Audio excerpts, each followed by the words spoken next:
6 o'clock Mountain Time is time for the Wise Guys here on this Monday night. Dave McCann, Blaine, Fowler. Welcome, everybody, to the largest BYU sports live stream show in the whole world, presented by Brady Plus Eddie and Mountain America Credit Union. Wise Guys is distributed by the Deseret News. Our new podcast will be out tomorrow, wherever you get your podcasts. We hope you enjoy them. Yeah, and please subscribe to our free weekly email at wiseguys.com. I get it. Do you get it? I get it. I get the email. Absolutely, I get it. It reminds me of what we talked about. It's like, oh yeah, we had that guest. That's awesome. And if you go to our site, if you go to wiseguys.com, you can get all of our past content there. There's just scores of great content there with guests that we've had over the last several years. And hey, while you're at it, why don't you hit that free subscribe button on your YouTube channel while That's our favorite listening price. Live right now. Free. Can we quote Vaisakahema again? Yeah. If it's free, it's for me, and I'll take three. So this is free. So hit that subscribe button. That would help us out as well. And tell your friends about us. We've got so much going on tonight. Wise Guys is presented by Brady Plus. Brady Plus provides cleaning, food service, and packaging equipment, dispensers, and service and repairs with over 150 distribution facilities across the country. They're everywhere. 6,000 employees. Learn more at bradyplus.com. Also presented by Mountain America Credit Union, helping people achieve their financial dreams for over 80 years. Whether you're buying a home, planning for retirement, or managing daily expenses, Mountain America has the tools, technology, and guidance to help you succeed. There's a lot of information waiting for you at macu.com, MACU.com. By Eddie, HR and payroll software built for small businesses. Whether you run a dental office in Spanish Fork, Utah, or a construction crew in Lehigh, Eddie helps you hire, onboard, track time, and run payroll all in one place. Simple, local, reliable, built by business owners who believe people come first. See how Eddie can serve your team at eddie.com. And we're both really excited. We're all very excited about the debut tonight of Re-Lyte Athlete of the Week, presented by Redmond. The secret is in the salt. Learn what it can do for you at redmond.com. Wise Guys is distributed by the Deseret News and Deseret.com, Utah's newspaper since 1850. And I'm just looking at the stream, and I see Alabama, I see Oregon, North Carolina, Tooele, Salt Lake City, the Navajo Nation. How about Salt Lake City? Hey, hello from Salt Lake City. Great show. I love when they say great show, and we haven't even had the great show yet. That's great anticipation. I think they mean it's a fun show. Like they like the it's show, always good. period. So I hope that's what they mean. I hope that's what it means, yeah. So welcome, everybody, and we'll try to give a bunch of shout-outs as we move along here. But let's tease what we got coming up. Yeah, talk about it a little bit. How about the first major top 25 preseason poll that surfaced today, and BYU is in it? Yeah, we thought maybe they would overreact to Jake Retzlaff. So we'll talk about where they're at and where other teams in the Big 12 fall in that first coaches poll of the season. BYU football quarterback battle. We've got Riley Nelson on, former quarterback and great leader for this BYU squad. He's going to join us and talk about that quarterback battle. Also shaping the receivers room, Mitch Mathews is going to be here in a few minutes. Now, Mitch also had to go through an abrupt quarterback change. Yeah. Remember, he started the Nebraska game his senior year with Taysom. He ended the Nebraska game with a freshman right back from his mission because Taysom was out hurt. And that's how they made the transition to the new kid. So we'll ask him about the parallels between that experience and what we got going on right now. Yeah, mid-game transition is a little tougher. Yeah. But it was in dramatic fashion. It was dramatic. So we'll talk about that as well. Redmond Chief Development Officer Harvey Scott is on his BYU journey. His Re-Lyte electrolytes that are fueling the Cougars and how Redmond is bringing a new twist to the Wise Guys. We're going to talk about all of that tonight with Harvey Scott. So we're excited to have Harvey in. Yeah, you and I had a really nice visit with him a few weeks ago at a basketball event. Yeah. And things just really, really clicked, and he's doing great things. We're going to talk about how he's contributing to BYU's sports programs right now. It's going to be great. And by the way, we're also going to marvel at AJ's 40-inch vertical leap. That's coming up tonight. I just want you to think how tall he is at 6'9". Yeah. His reach, and then add 40 inches to that, and what you come up with is, I think he can touch the top of the backboard. It's insane. Hey, we look forward to seeing many of you tomorrow morning at the Ephraim Hope Charity Golf Tournament at Cedar Hills Golf Club in Utah County. It's going to be a great day. Wise Guys proud to be a Thrive sponsor, and we love the cause. We'll be out there. The cause is to raise money to send kids in Uganda to private school. You can help even if you don't go to the golf tournament, you can help the kids at ephraimhope.org. But for those going to the golf tournament, we'll see you bright and early. Yeah. Maybe we'll give some golf tips before they go. I don't know. It depends on what mood we're in. I'm not sure the way I played the last time I played that I should be giving golf tips. They might not want them. We might give them anyway. Gavin played with me, and he should be giving the golf tips. Yeah. Because he killed me the last time we played. Well, he can pound that Which ball. The world is not right when Gavin's killing me. When our kids beat us, then, there's no... Where do you go from there? Yeah, exactly. It's just downhill. So. How about BYU football? The big story of the day. There's Pensacola, Florida. Nick is in. Hey, good to see you. There's Bountiful, Utah, Tooele, St. George. And one of these days we're going to get a dot where we can just dot the whole globe as they come in. And we make a big deal out of our places all over the world, which we should, right? Because it's cool that they're in the house. But we also cover the state of Utah pretty well. Mm-hmm. With Bountiful and Salt Lake City, right here in Orem and Provo. We got Vernal in the house out in the basin. Yeah. So we're glad to have all of you here. So today, the USA Today preseason college football poll surfaced, and it was very interesting. Arizona State's number 11, Kansas State's number 20, Iowa State's number 22. There's BYU at 23 and Texas Tech at 24. I was a little surprised. I thought they would be on the outside looking in after all that we've dealt with this summer. And maybe the coaches, this is a coaches poll, maybe the coaches understand a little bit more of what BYU's got coming back outside of just the quarterback. And those that we've been reading from throughout the summer put too much on having your returning senior quarterback back. But and that seems about right now. I think Kalani is going to be happy that they're ranked, but happy that they're that low. Remember, they were anywhere from 11 to 14 kind of post-spring when they thought Jake was coming back. So that's not a terrible drop there. And I think that's a fair place to have him. I think that's a place that Kalani's glad to start from. It's not so far on the outside looking in that you can't climb quickly. Yeah. They get to 5-0. You watch. They'll be in the top 12. It's interesting to me, however, Dave, that the Big 12, again, lacks top 10 respect. Right. They have a bunch of teams. In other words, they're saying this is a deep conference, and it's a good conference, but it's not great. And so the SEC and the Big 10 kind of fill up the entire top 10. Yeah, and they have Arizona at 11, and I was kind of looking at that, and I was like, would I put Arizona in the top 10? Is Arizona State really the best team in the Big 12? And people kind of think they are because they won last year. Yeah. And they've got their quarterback back. Okay. But, yeah, when you look at the Big 12, would you put anybody in the top 10? Which is a bigger deal? And I'll ask you this, because they have a lot of players coming back. So does BYU. Yeah. BYU always flies a little under the radar. And I was having a discussion with some BYU guys about this morning, where the national folks don't have the insight to take a look and go, oh, yeah, Cody Hagan's back to full speed 4 years after he committed to BYU, right? And he was back last year, but just got back from his mission in May. Camp rolls around. He's pushing it too quick. He has a series of little soft tissue injuries and never really plays at full speed last year.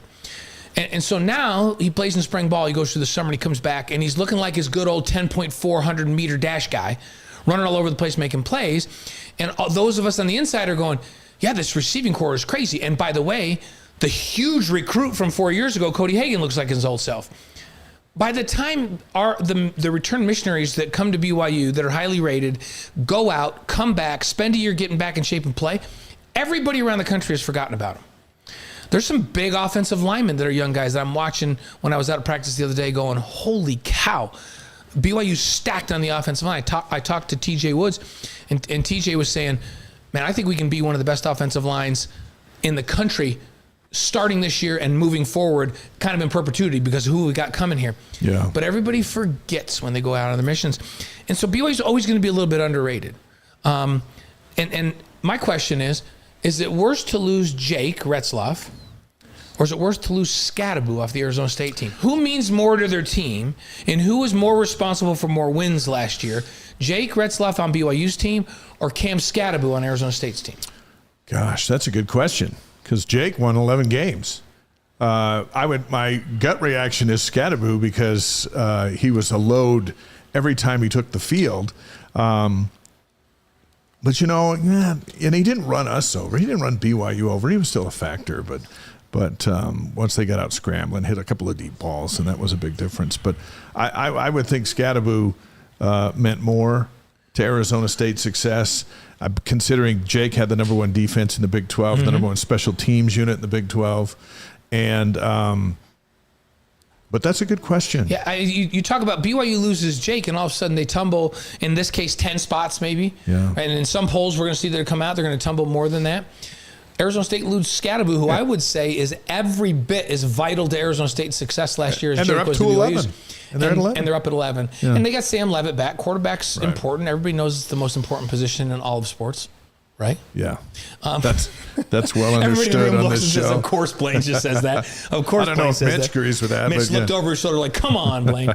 But it is an important position, and they have their All-American wide receiver back. But I think BYU stacked on defense, and I think they're dropping a little bit further than perhaps they should based on the loss of Jake. And that's not taking anything away from Jake. The AP Top 25 is out next Monday. That'll be interesting. Those are the writers, and they pay a little more attention than the coaches. We'll see where they put BYU, but they're number 23 in the coaches poll today. A couple of shout-outs on the stream. Ryan is in from Memphis. Jordan from North Carolina. John's in from Harriman. David in Phoenix. Aiden over in Logan. Sylvia from Wisconsin. Linda from Saratoga Springs. And Mike is on the stream from San Antonio, Texas. And it looks like everyone's drying out on the chat, people are agreeing with you, Dave. They're saying, yeah, Scadaboo. Yeah. Like, Scadaboo was a bigger loss for sure. Scadaboo dominated the first half. He changed everything for our defense. Like, so people are agreeing with you that maybe Scadaboo is a bigger loss, and yet they don't. This is a great show. People are agreeing with me. I like it when they agree with you. It's nice. I do too. It's nice. So, hey, fall camp underway. Second week. Yeah, so they practiced Wednesday, Thursday, Friday, and Saturday last week. This week, they're supposed to be in full pads this week. They can be. They could have been today. They went in shells again today. They'll be in full pads tomorrow and do some full-on tackling tomorrow for the first time. Even when they're in shells, they get after it pretty good. Yeah. They just stay high, and they get after it pretty good, and they're hitting full speed, especially on up front and run blocking. Early returns out of practice are that BYU's run game is going to be considerably improved, which is exciting. Because if you have great defense and a good run game, you're gonna win a lot of football games, right? Yeah. And so that kind of coming out of practice. Team photo day is Wednesday of this week, so they're going to be over in the SAB doing a bunch of. Not in SAB, in the indoor practice facility, doing a bunch of photos and all that kind of stuff. In the air conditioning. In the air conditioning. That's why they're smiling in those pictures. And then Wednesday, that day ends with the Meet the Football Team night from 6 to 8 p.m. at the Helaman Field on campus. Public welcome. There's no cost to get in. That should be a lot of fun over there. Get a chance to meet this team. This is a big football team. Yeah, they're giants. The linemen will walk by you and you're like, oh. Take your kids over and go watch the offensive and defensive line. You're just going to go, wow. If you can get there, that's something to see. Robert's in tonight from Vicksburg, Mississippi. Mike from Hamilton, Texas. Ryan from Kansas City. And Larry's all the way from Orem, just up the road. I like what John Franklin says. Levitt without Scadaboo will be like Malone without Stockton. Yeah. Well, let's see. Wait a minute. Malone was still pretty good. They were both pretty good. When one of them was sick, they still played pretty good. They were okay. All right, here's the big question. And, of course, everyone's excited because Mitch Mathews is coming up here in just a couple of minutes. Who's winning the quarterback battle? McCae Hillstead, Treyson Bourguet, Bear Bachmeier. We've both been to practice a number of times. Haven't seen a whole lot because the media avails are limited, and BYU puts out the video that makes them all look good. Who's winning? It's an interesting thing. The best thing you can do is talk to defensive coaches, right? Yeah. And each one had a really good day last week. I think Bear on opening day was really impressive, right? McCae had a great Saturday. Treyson had a good day. I can't remember if it was Thursday or Friday. So each has had a good day where they were the best that day. Yeah. But nobody to this point has just taken this thing. And so here's just my thought, and you tell me what you think about this. Okay. The longer it goes where there's no separation between the three of them, the better chance there is that they just play Bear. Right. Is that crazy thinking? That's the logic thinking. Because if no one's separating themselves and you got two returning guys that aren't, and it goes on for a while, then at some point you go, you know what? if they're all making the equal number of mistakes, they're all making equal number of plays, maybe we just invest in the upside of the guy that has a huge ceiling and is the youngest. Yeah, it's rolling the dice. But and so now things get a little bit more serious tomorrow because they're full pads and they're gonna let the D-line really get. They're not gonna let them hit the quarterbacks, of course, but a little more pressure tomorrow. It gets a little more real. They're gonna scrimmage on Saturday. I would say they won't decide before that when they kind of see them more in live action. But yeah, the longer it goes, where nobody kind of grabs it, the more it probably favors the young guy. I think you're right, but that will be an exciting night if it is, because everyone's always excited about the new guy.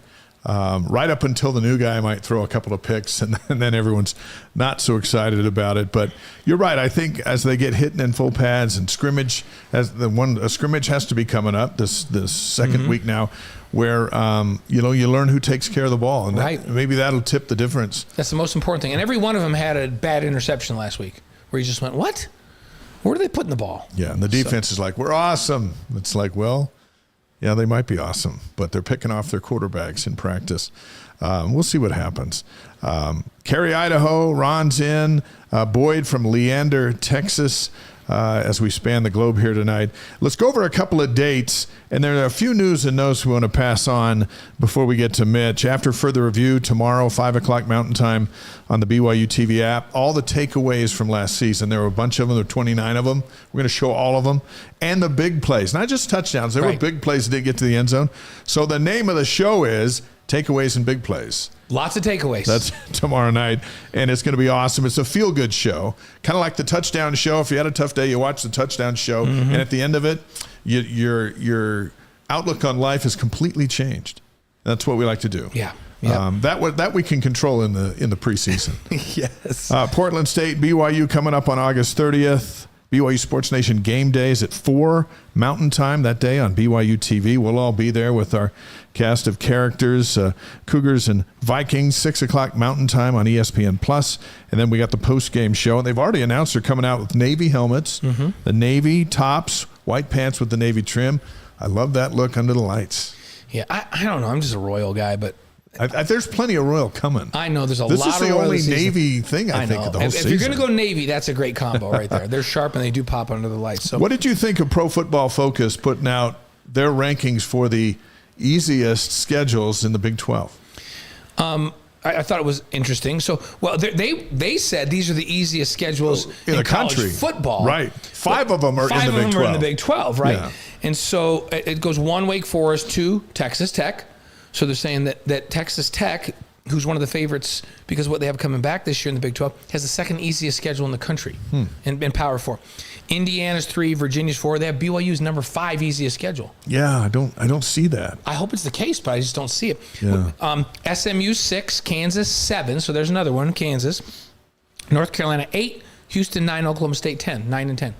So a lot of Big 12 represented on this easiest schedule thing. But here's the question I have. We just went through the top 25, and BYU plays 4 of them. Yeah. How's that easy? Yeah. And, of course, they didn't coordinate with the coaches' poll, but I'm not so sure. I do think that their preseason schedule got easier when Taylor got fired over at Stanford after spring ball, and a bunch of kids transferred out. Stanford could have been one of the tougher games. That doesn't look like it's as tough as it was. Portland State's a game where they should handle their business. East Carolina's always tough, especially on the road. But the preseason schedule is not crazy. My brother Devin had an interesting thought last night at dinner, our Sunday dinners with the McCanns, and he coaches over at Timpanogos, coaches the quarterbacks and stuff. And he's looking at this BYU thing. He's like, you know what? If there isn't a complete separation, like you said, put Bear in there, and you should win the first 4 games anyway. And then he has as much experience as anyone else. That's 4 games in, right? Yeah. Yeah. And game 5 is at Colorado, right? Am I doing no, it right? Game 4 is at Colorado. There's a bye week in there. Okay. So you get 5 weeks, but you get a bye week. And then West Virginia comes to Provo. And then West Virginia home. So that's 5. And I know West Virginia's really crazy physical, and they're supposed to be better this year. But you get West Virginia to come all the way to the mountains. It's a long way away from the country roads. Is there any reason BYU shouldn't be 5-0? I don't see it. I don't see it. If your defense is legit and your special teams is legit. As long as your quarterback doesn't turn the ball over and give the other team points, right? Right. That's always it. Hey, McCae Madsen, a future Cougar, just named the State Athlete of the Year in California for his achievements in football and track and field. Now, just think about that for a minute. How many high school seniors are there in a state of 39 million people? Yeah. There's a bunch. And Madsen is the High School Athlete of the Year. He's serving his mission in Argentina. He'll be at BYU in 2027. And I was looking at the past winners, and there were a couple of pretty cool ones. Yeah, how about the first one that you researched out for us? Ryan Hancock, BYU. How about that? 1989 to 1990. A BYU quarterback and pitcher, ended up pitching in professional baseball. Yeah. So he was the California Athlete of the Year. Then you go way back to 1934-35, Ted Williams. Yeah, that's not too shabby. Hall of Famer. John Elway, 1978-79, and Jason Kidd, 91 to 92. And on that list is McCae Madsen. It's pretty cool. When he gets here, he's different from a lot of them. We've met him. He's just different. And he's part of this movement of the best LDS talent in the world coming to BYU when they could have gone. Remember, he went on NBC, and it was Oregon or BYU, and he chose BYU. Yeah. He's part of the movement that we're seeing. And we've documented the targeted, the players, the high-rated players that BYU went head-to-head with the typical schools where it's been at 50-50 at best, or we've lost them. USC, Oregon, Stanford was always a big competition for us when they were in the Pac-12, and then the University of Utah. And BYU was like 90% this year. They got everybody they wanted. Yeah. It's been impressive. Crew Jones, by the way, 4-star edge rusher, has cut his long list of offers down to the 7. He's got the magnificent 7. BYU's right there with Ohio State, Nebraska, Oregon, Tennessee, USC, and Oklahoma. Jones is out of Ridgeline High School up in the Cache Valley, ranked 159th overall in the 27 class. Number 1 in the state of Utah. You mentioned BYU's class ranked number 19 for 2026, which is best in program history. And Crew Jones has the Cougs on the list. You know who's not on the list? The Utes. I thought that was interesting. It's changed. Because it just used to be the opposite. Things have changed. This 2026 recruiting that you're talking about, of the top 15 high school players in the state of Utah, here's the breakdown. This is according to Sean Walker of KSL.com. BYU has 7 committed. Minnesota 2, Utah 2, Tennessee, USC, and Texas A&M and Alabama each have 1. Yeah. That's pretty impressive. We don't see that. We don't see that very often. Yeah. It's pretty. And maybe we've never seen it. Maybe we saw it in the 80s, but recruiting services weren't even around. No, like they didn't have today. that stuff. I mean, back in the 80s, the class that came in 1981, you had the Hawaii Player of the Year and Kurt Govea. You had the Southern California Player of the Year and Leon White. You had Robbie Bosco, the Northern California Player of the Year. Like that was a big time recruiting class, and like 11 guys on that team played in the NFL. So, but there weren't recruiting services back in those days. Yeah. And that team went on a heck of a run where they, that group combined with the group the year before, lost the opener in 83 and then didn't lose for a year and a half. Or no, for 2 years, 2.5. It was crazy. But it was a talented group. But there were no recruiting services that said this many stars and they got this and they got that. This is a fun place to be. Hey, by the way, speaking of fun places to be, did you see this video Steve Young posted? I did see it. The BYU legend teamed up with Barry Bonds as San Francisco Stars, who joined Morgan Wallen in his walkout. On one of the nights, he had a series of nights there at Santa Clara at the stadium where the Super Bowl is this year. And so he walks out with whoever is kind of big in the area. And there's Steve Young out there waving his hands around. And he posted on his Instagram account. It's just like, is he not the coolest guy on earth at that moment? But shout out to Steve. Our first guest tonight caught 152 passes for 2,083 yards, 24 touchdowns during his BYU career. One of those 24 was that Hail Mary to stun Nebraska 33-28 in Lincoln to open the 2015 season. Our pleasure to welcome Mitch Matthews back to the Wise Guys. What's up, brother? Fellas, what's going on? Now, How you doing? You remember that Dave and I, other than a couple of teammates and some Nebraska guys, we were the 2 people closest to you when you caught that. Is that right? You know how you were kind of close to the right pylon? Yeah. Dave and I were standing 3 feet off of that pylon on the goal line. When you know what? You might be in the back of some of the pictures. Oh, we are. We are in those pictures. Okay. Yeah, and so we're standing there, and you catch it, And before we got excited, I turned to Dave and I go, did that cross the goal line? And Dave goes, I think it did. And then the official raised his hands and we're like, yeah. The thing that could have, the thing that changed my life was the Hail Mary. The thing that could have ruined my life would be at the 1 yard line. And that'd be the memory. Yeah, that's a whole different feeling. I don't want to talk about it. When you consider the biggest game-winning touchdowns over the years, you got McMahon to Brown, Beck to Harleen, Bosco to Smith, Stennett to Young to beat throwback. Missouri, Mangum to Matthews. That's good company. Yeah, that sounds nice. Yeah, really good company. Big moments. Seriously. Yeah. Huge moments again were kind of could change the course of a program, really. Big time wins and big time places. That had to be an amazing feeling in that environment at Nebraska. Oh my gosh. I mean, to have the BYU sliver right there, so it got loud for just a moment, which was cool. And then having, honestly, some amazing fans like Nebraska has is so much fun. I mean, they waited for us after the game, clapped for us when we left the locker room hours and hours after. Class acts for sure. Yeah, Dave and I noticed, like, we've been to a lot of places, a lot of historic stadiums in Tennessee and Notre Dame and Ohio State, and been at LSU, and we were taken back by the Nebraska fans. We thought they were classy all the way. So cool. When you make a catch like that, is there a part of it that sticks with you like all the time? Like maybe you visualize that you see that ball just before it gets to your hands, or maybe it's a mile away up in the – is there – when you think of it, does that visualization come back, or what is that for you? I remember the part I remember the most was actually securing it. Yeah. So it landed in my arms, and I remember the first thought was, that didn't just happen.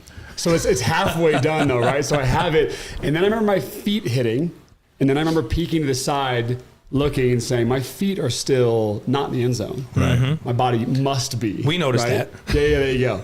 So I remember catching it, and that was the first moment, like, we're kind of halfway there. Feet landed, and there was like oh no, this could be close, but not it.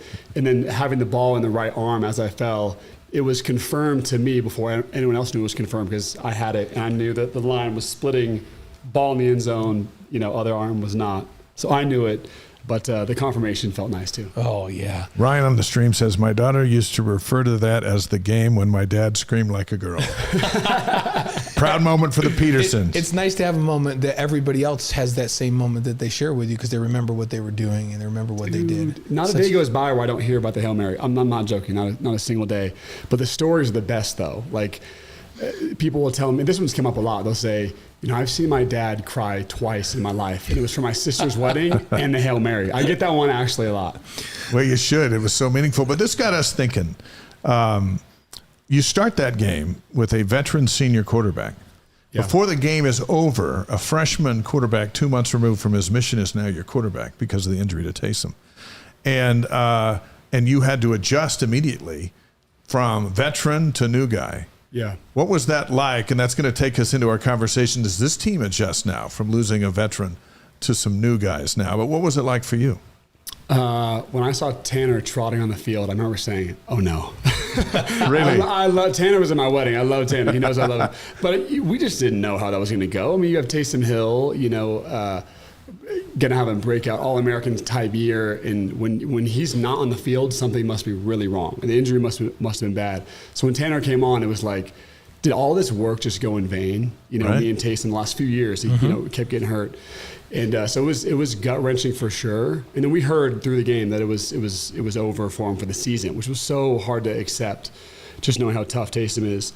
But it is a transition. It is tough. Like, just having all that time, all that chemistry, being like, was that whole offseason a waste of time now? Like, right. Who are we now? What is the offense now? What are we? We were so sure of ourselves going into that season with the offense we had. Love Tanner. He did a great job. Seriously. So do you have to, once the shock of it at the Nebraska game is over and the thought starts to be, oh, wait a minute here. Like, we have the whole season in front of us, and this is a new young guy. Did you have to change your approach as a wide receiver? Or change your game in any way to accommodate the fact that you had a new guy there? You have to go more vanilla, for sure.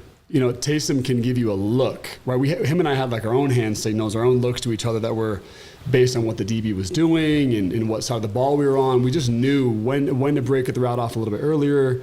And when you have a new quarterback, you just go back to vanilla. Like some of our more complex plays were out of the playbook, and so you just go back to more vanilla.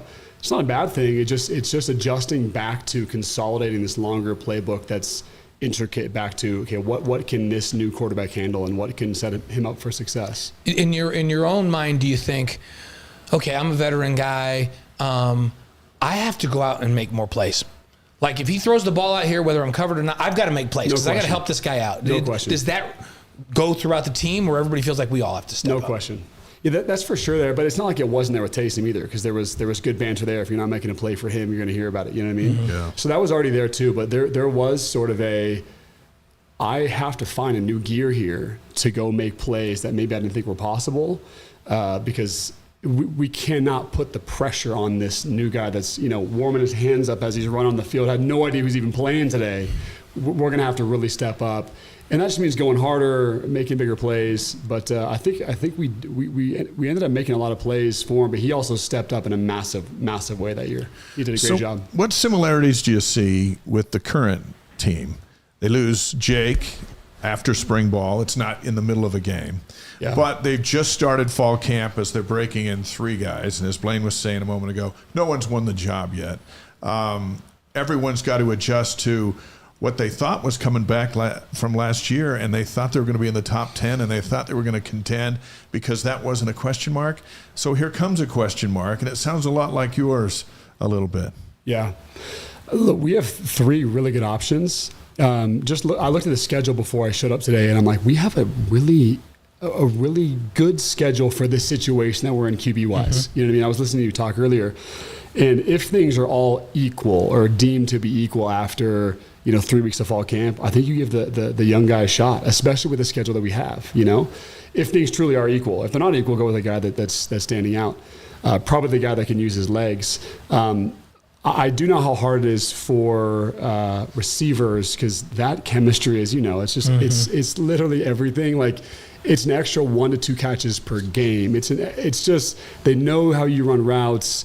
And so I just hope it's not paralysis by analysis. I hope the receivers aren't like, who's going to be the guy. I hope there is a standout early, and so they can have the next 2 to 3 weeks to prepare. So I hope they do figure it out. If we can't and we don't, I think you go with the young cat Bear to approach this season with the easy first 4 games and a pretty easy schedule. Former BYU receiver Mitch Mathews is on the Wise Guys, presented by Brady Plus, Mountain America Credit Union, and by Eddie. How important does Chase Roberts' role become with this? Because he's the leader in that receiving group, all this experience. What has he now got to do to help these 3 young guys, regardless of who it is? Yeah. He's got a really tough job because the chemistry's, I don't want to say gone, but it's sort of gone. And he's going to have all eyes on him for every team that they play against. It's all eyes on him. They're going to play cover 2 on his side. They'll double team him. They'll shift guys over. So it'll be tough. So I think first and foremost, he's got to focus on the receiver room. That number 2 receiver, I remember being a sophomore, I began to start a few games. I remember thinking, all eyes are on Cody Hoffman. I got a shot here. And then I ended up having 4 touchdowns in the first 6 games in some big games because all eyes were on Cody. A lot of the eyes are going to be on Chase. This might turn into a leadership year for him and a selfless year to mentor that number 2 receiver, whoever stands out, and then also be so forgiving and flexible with this new quarterback, because it's not going to be his first choice. Retzlaff was his first choice, Mm-hmm. So he's going to be really supportive, but also at the same time, he can also tell the quarterback when he's open. Like I did with Tanner. Wait a minute. like Tanner, my experience, I'm open, you're going to throw it my way. I played with some good guys, three NFL guys. Every one of them told me they were open on every play. I couldn't trust them. They weren't wrong. I don't know who you're talking about, but they probably weren't wrong. Glenn Kozlowski and Mark Bellini and Adam Haysbert, Austin Colley's on the show next week, and he's never once been covered. I asked Austin, Not one time's he been covered. Did you tell Max you're open on every play? He's like, I was open on every play. I still will text Taysom randomly and say I'm still open, just so he knows. Just so he knows if it's Thanksgiving Day, Turkey Bowl, I'm open. And Austin would say, just because there was a guy right next to me does not mean that I wasn't open. That's true. He's not wrong at all. If anybody can relate to what you had to deal with adjusting to Tanner, it would be Chase, wouldn't it? 100%. Yeah. I mean, the guy, everyone knows you're the guy. And now you put 2 guys on the guy, and the guy wonders if the quarterback can get him the ball. Yeah. Look, it is disheartening when my senior year we go play Utah, we play UCLA, you play Michigan, you play all these big teams, and you just know when you show up, it's cover 2 on my side. And so the coaches are going to have to see this whole thing and say, how can we move Chase around, put him in motion, put him in the slot, make shifts for him so that he can still maintain that production mantle. Like he has to. He can't be looked at as, okay, they're going to double team you, we're going to go a different direction. He has to produce. That way he can continue to lead better and mentor. And so I hope the coaches see this. I'm sure they do, and can move him around and make sure he gets open. So how much can the rest of the group, because Fesi Sataki has said this is the deepest receiver group he's had since he's been the receivers coach at BYU. Guys like Parker Kingston, JoJo Phillips now. Yeah. And I was talking about Cody. I don't know if you were in the studio. Yeah. About Cody. Looks like he took a monster jump from last year. He's healthy finally and looks like that 10, 400 meters guy again. Yeah. If that early schedule that seems to be favorable for BYU, if those guys can go and ball out, how does that help it? And what do you think about that group of guys that we just talked about? Can they be that group where it's like, oh my gosh, we can't double chase? These other guys are too good. Yeah. Look, I hope there's one of those 2 through 4 guys that says, I'm going to step up knowing that all the eyes are going to be on Chase. And that's exactly the opportunity I had. Was my freshman, sophomore year was, I know where these eyes are. And I know it's going to be one-on-one on the backside for me. It's my time to step up. So the coaches can't bring these second, third, and fourth guys up. Chase can't do it. It's going to have to be one of these guys stepping up and saying, I'm going to make things happen when they're not looking my direction. Coaches poll out today. BYU's 23. What do you think of that? Say it again. BYU's ranked 23rd in the coaches poll out today. We're better than that, but that's okay. It's better. I mean, I think BYU will always be ranked lower than where we believe we are and probably where we actually are. Yeah. BYU gets that often. So just like last year, we'll climb the whole season. I threw out this theory before you came in that the national pundits lose track of the highly touted recruits that come in here and then they leave on a mission and they come back and they take a year to get back in shape. Now, 4 years later, I think Cody Hagen's a pretty good example. Like, he was the top receiver in the Intermountain West coming out. And if he starts balling out, everybody's going to go, where did that guy come from? Every year. But 4 years ago, we were pumped when he signed with BYU. 10-4 is elite, by the way. Yeah. That's elite. He was a state record holder, won the 6A championships, and he turned down Oregon and USC to come here, right? But nobody remembers that. It was so long ago. And so I think that's why BYU is chronically underrated. There's some dogs on that offensive line, they're freshmen and sophomores right now. Yeah. That everybody forgot were dogs when they were coming out of high school, and now all of a sudden they're back for 2 years. Yeah. And I'm looking at this team going, man, they're way underrated. But I mean, could that be an explanation? You think people just forget about it? Is BYU ever overrated? I mean, seriously, are we ever way highly rated early? I think BYU gets this every single year. I mean, I remember going to the NFL and getting it's the BYU guy sort of stigma. Like, everyone has it. And so I think we'll continue to prove ourselves and climb the rankings like we did last year. But that's so normal to have a few of those surprises post-mission, come back, and guys stand out. And I think non-BYU people forget how athletic and talented some guys can get. I mean, 10-4 is legit. That's flying, you know what I mean? Right? That's flying. That's as fast as anybody out there. And we got some big bodies on that line, too. Is that there was always this narrative around BYU where it's like, man, they're always big and physical. They'll smack you in the face, and they're so disciplined, and that's how they win. Insinuating, they just don't have any team speed. Yeah. Is that an old narrative? I mean, or do they have speed now? You can have some, you know what I mean? Mm-hmm. I don't think there probably will never be a day where BYU is known for speed. Mm-hmm. I have my doubts, but if we can continue to surprise people, let's surprise people. You know what I mean? Yeah. Like I loved running by guys that didn't think that because I was 6'6" I could run. You know what I mean? Right. Chase has some wheels on him. If we can keep him healthy and show his downfield speed, I think we're going to surprise people we always do surprise people with how we can move. Treyson's on the live stream tonight from Charlottesville, Virginia. Jared from Rexburg, is that Idaho. Treyson Bourguet, and he's just disguising, say he's in from Charlottesville? I don't know. But there's not very many Treysons, so there might be something there. Although he doesn't have a Y in his name, so I think this is the other Treyson. Okay, it's a different Treyson, okay. 5 questions for Mitch is presented by Strategy Square. Chantal, a BYU grad, can give your company social media a boost. She's sitting right over here tonight in our studio. You can reach her at strategysquare.co. Tonight, Mitch's top 5 BYU receivers since 2000 not named Mitch Matthews. Okay. Do you want to change the list? Yeah, I know it did. Yeah. Do you want to go from 5 down to 1, or do you want to just start with the best and work your way up to 5? Which is easier for you? Oh, we got to start 5. Okay, start with 5, and then we're going to hold the best. But by the way, I have some preamble before though. I can't just go straight to the list. So I got that time. Yeah, you know of what I mean? course. Yes. There's so much to consider. I thought about this when you texted me. Yeah. There is so much to consider here though. Like, what does someone constitute as the best of all time or the best of this era? You know, the NBA debates like number of rings. Is that it? Or is it skill set? Is it who the schedule was? Is it era? Boy, that's a lot. What did you decide? We're not going to all those. decide? I know. That's what I'm saying. Anyways, I look at schedule. I look at schedule as a factor in it. Playing in the Mountain West is far easier to have massive stats than if you're playing in the Big 12 or independent. Yes. That's the truth. Listen, I didn't intend for you to ruin your weekend with this assignment. You know what I mean? No. It sounds like he put a lot of thought into this. I'm very thrilled with this. Organize the argument. You know what I'm saying?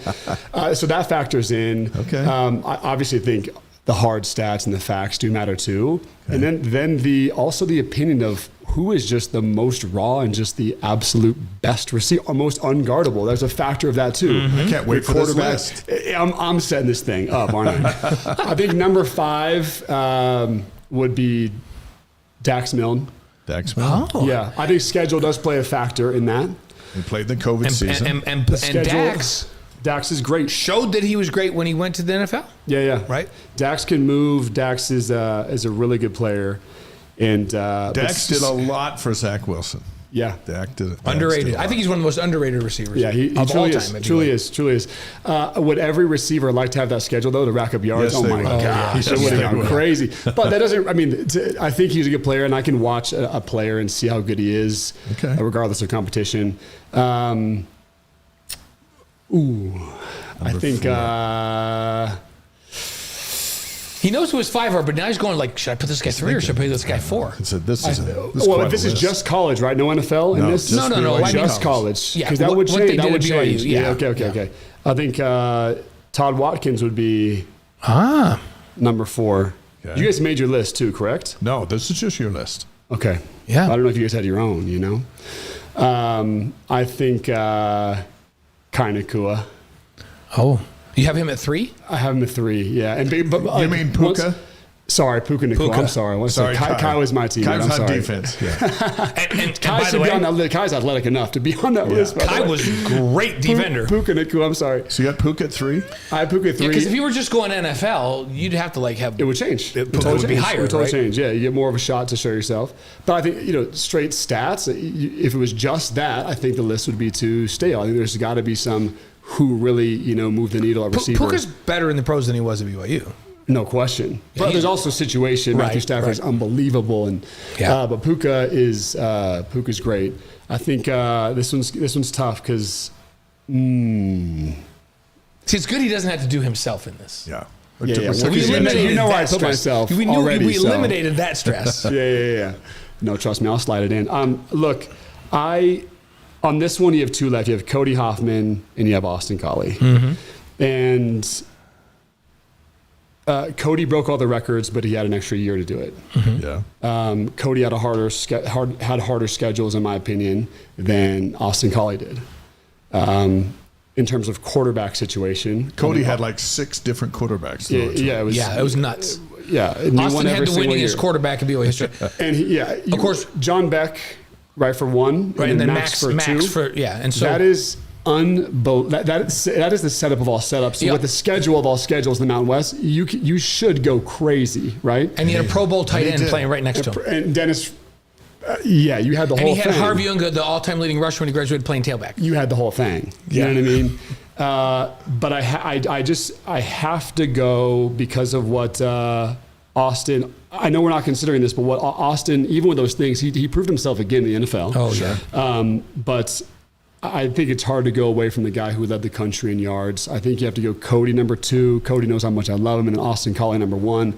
Are there ways to say Cody could be number 1? Absolutely. Cody was so freaking good, and I think a lot of my success was watching him and how he played. Playmaking ability, Cody's number 1.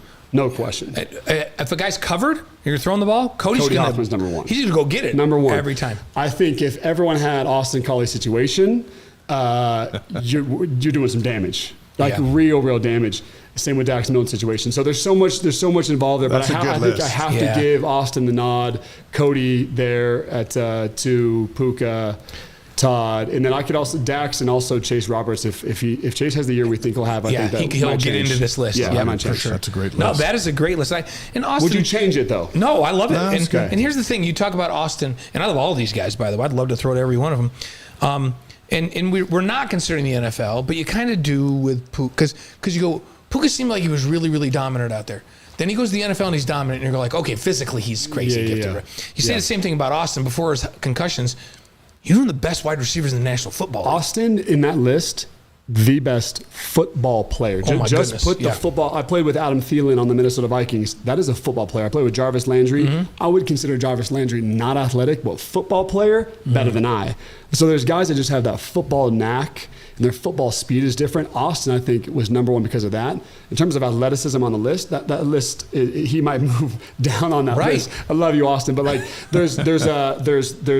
he's a really, really good football player, and he put BYU on the map. That's a good looking list. Love it. Robert on the stream says Kozlowski. Robert, this was 2000. Since 2000. I wasn't born, so you can't fault me for that. Glenn was great. He played like 6 seasons with the Bears, and he's really good. Great list from Mitch Matthews. He named the top 5 receivers since 2000, not named Mitch Matthews. And he caught a lot. In fact, you caught 10 of Tanner Mangum's touchdowns. Even in the adjustment, you still caught 10 that season, which is impressive. Let's talk about your latest business venture, FlowHouse, and where can Cougar Nation get more information about it? FlowHouse.us. FlowHouse is, we talked about last time, last year. Yeah. And it's been done. We just hit 4 months open for business. And it's been insanely fun and insanely cool and insanely impactful. So FlowHouse is a guided sauna and cold bath experience. So you come in for an hour and 15-minute, it's like a spa. Come in for an hour and 15-minute session. You're guided through hot and cold music, lighting, just to have a total reset. Nervous system, there's breath, meditation, movement classes inside the sauna. It is the best date night. It is the funnest time. I know I'm very biased, but try me. That's okay. Try me on this. So I'm gonna try, because I was just in London a couple weeks ago, and we went to Air Baths, which is the old Roman baths in London that they've restored. And you go from super hot to cold plunge to a steam room to another cold plunge to a saltwater float room where you just fall asleep floating in there. Unbelievable. And your ears are below the water level, and the music's piped into the water. I'm like, I can just sleep right here on top of this water. It was so we did this, and we said, my goodness, there needs to be more of this in the United States. Like, this is cool. Do you want to hear the story about that? You just prompted me. 6 years ago, I went to meet a guy named Wim Hof in Poland. He's the Iceman. He's broken all the world records. Nice. Most people probably know who he is. I went to visit him in Poland, had an amazing experience for 10 days at his house. The cold bath, sauna, breath work, meditation, sound bath, all the things, all the Oregonian hippie inside of me, you know what I mean? But I remember saying to myself and my now business partner on that trip, we were on the top of a mountain and we were shirtless. It was negative 20 degrees doing this whole Wim Hof thing. And I got to show pictures of that. And I remember saying to him at that time, why did it take 10 Americans to come all the way to Poland to learn how to feel this good and to sit in hot water and cold water and sauna and listen to music, like everything you just explained? Why is this not accessible to our people? And so we decided to bring that back to not only US, but to the very county that I live in, which is Utah County. People ask me, like, why didn't you start in a bigger market like Salt Lake City? And I said, because I'm not going to skip my people in the city and county that I live in. And this is where we're going to start. And so I think there needs to be more health and wellness in the world. And I'm proud of what we're doing. It's going very well, and we're opening a second location in Holiday, Utah. Fantastic. Looking in Salt Lake, looking other places as well. But that it means something to us. All the good that people are receiving from the business. The link is on the stream. www.flowhaus.us. Go support Mitch's new venture. I say new because it's relatively new. It's new here. And it's new here. For sure. And it's something that's been missing in the U.S. Like, it's unbelievable. We were out in Bath, out near Wales, and we went to the old Roman baths, and they explained to us, and I'm like, man, this is like the Roman Empire was so far ahead of their time. They were doing hot and cold plunging and sitting in hot springs and then going to a cold bath and doing massage and doing all this stuff. Dude, the vibes. It made me think, man, we got to take care of ourselves better when we get back to the States. Oh, my gosh. We're just all about grinding and working. We need to chill once in a while. Straight up. And we need to take care of ourselves. Date night, bring your ladies. Let's go. We're coming. Hey, we love having you on the show. Thanks for having me, guys. This is fun. The great Mitch Matthews. Good to see you, Getting brother. ready for a new season. The entrepreneur, and we love his top 5 list. Yes, perfect. And check his business out. Let us know your experience. Yeah, there you go. In that, and that sounds like cool. I know my wife's listening, so we're probably going to book ourselves. They're going to end up there. So. You know it. Thank you, Mitch. Before we bring in our next guest, our Cougar Board question of the week is this. If you're not familiar with Cougar Board, it's the largest online community of BYU fans. Thousands of posts every day. This one from BYU TX, one of their insider subscribers. If the quarterback race is too close to call, and we've talked about this already, but we're going to hit it here again. Yes. Do you go with the biggest upside? Likely the long-term guy. A-Rod's favorite, others. So he's throwing some options out there. Not just the freshman, but if it's close, do you go with the guy you like? Do you go with, the guy who brought you a Slurpee? What are you breaking this thing down on? Right. And so I think, and I talked to A-Rod, I think the most important thing to A-Rod right now is who can run this offense and not put us in a bad position? Like, who can take care of the ball and move this offense? That's the number one priority. If they're all equal at the end of the day, and we've talked about this, Mitch Matthews is just on, it seems like he agrees with this. If they're all equal, I think you err on the side of, well, if they're all equal, we might as well go with the young guy. Yeah. Right? We might as well go with the guy that's got this huge upside potential that, again, is going to be here longer. So is that what A-Rod wishes for? I think A-Rod wishes one of the veteran guys would step up and grab it by the throat and go, wait a minute, now we got full pads on, there's a pass rush.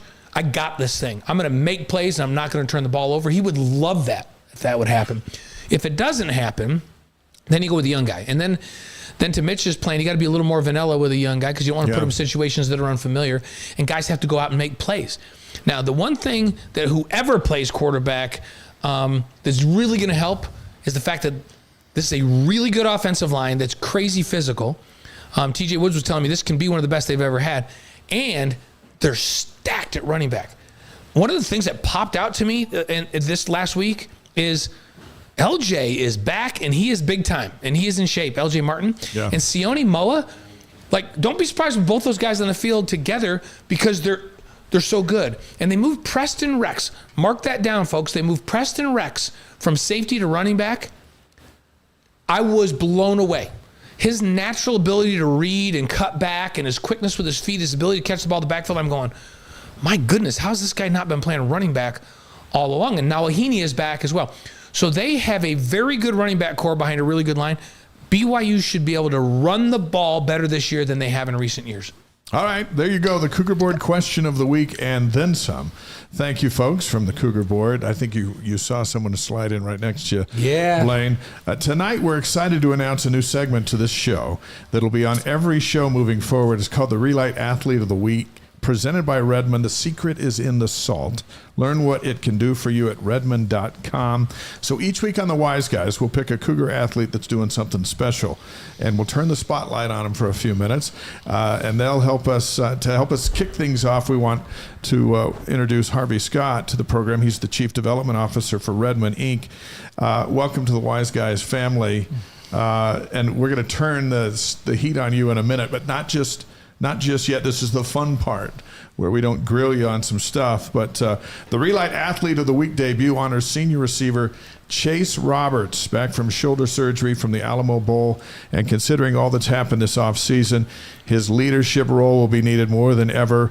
And so Chase Roberts is our very first Re-Lyte BYU Athlete of the Week. And Harvey, what do you think of Chase Roberts?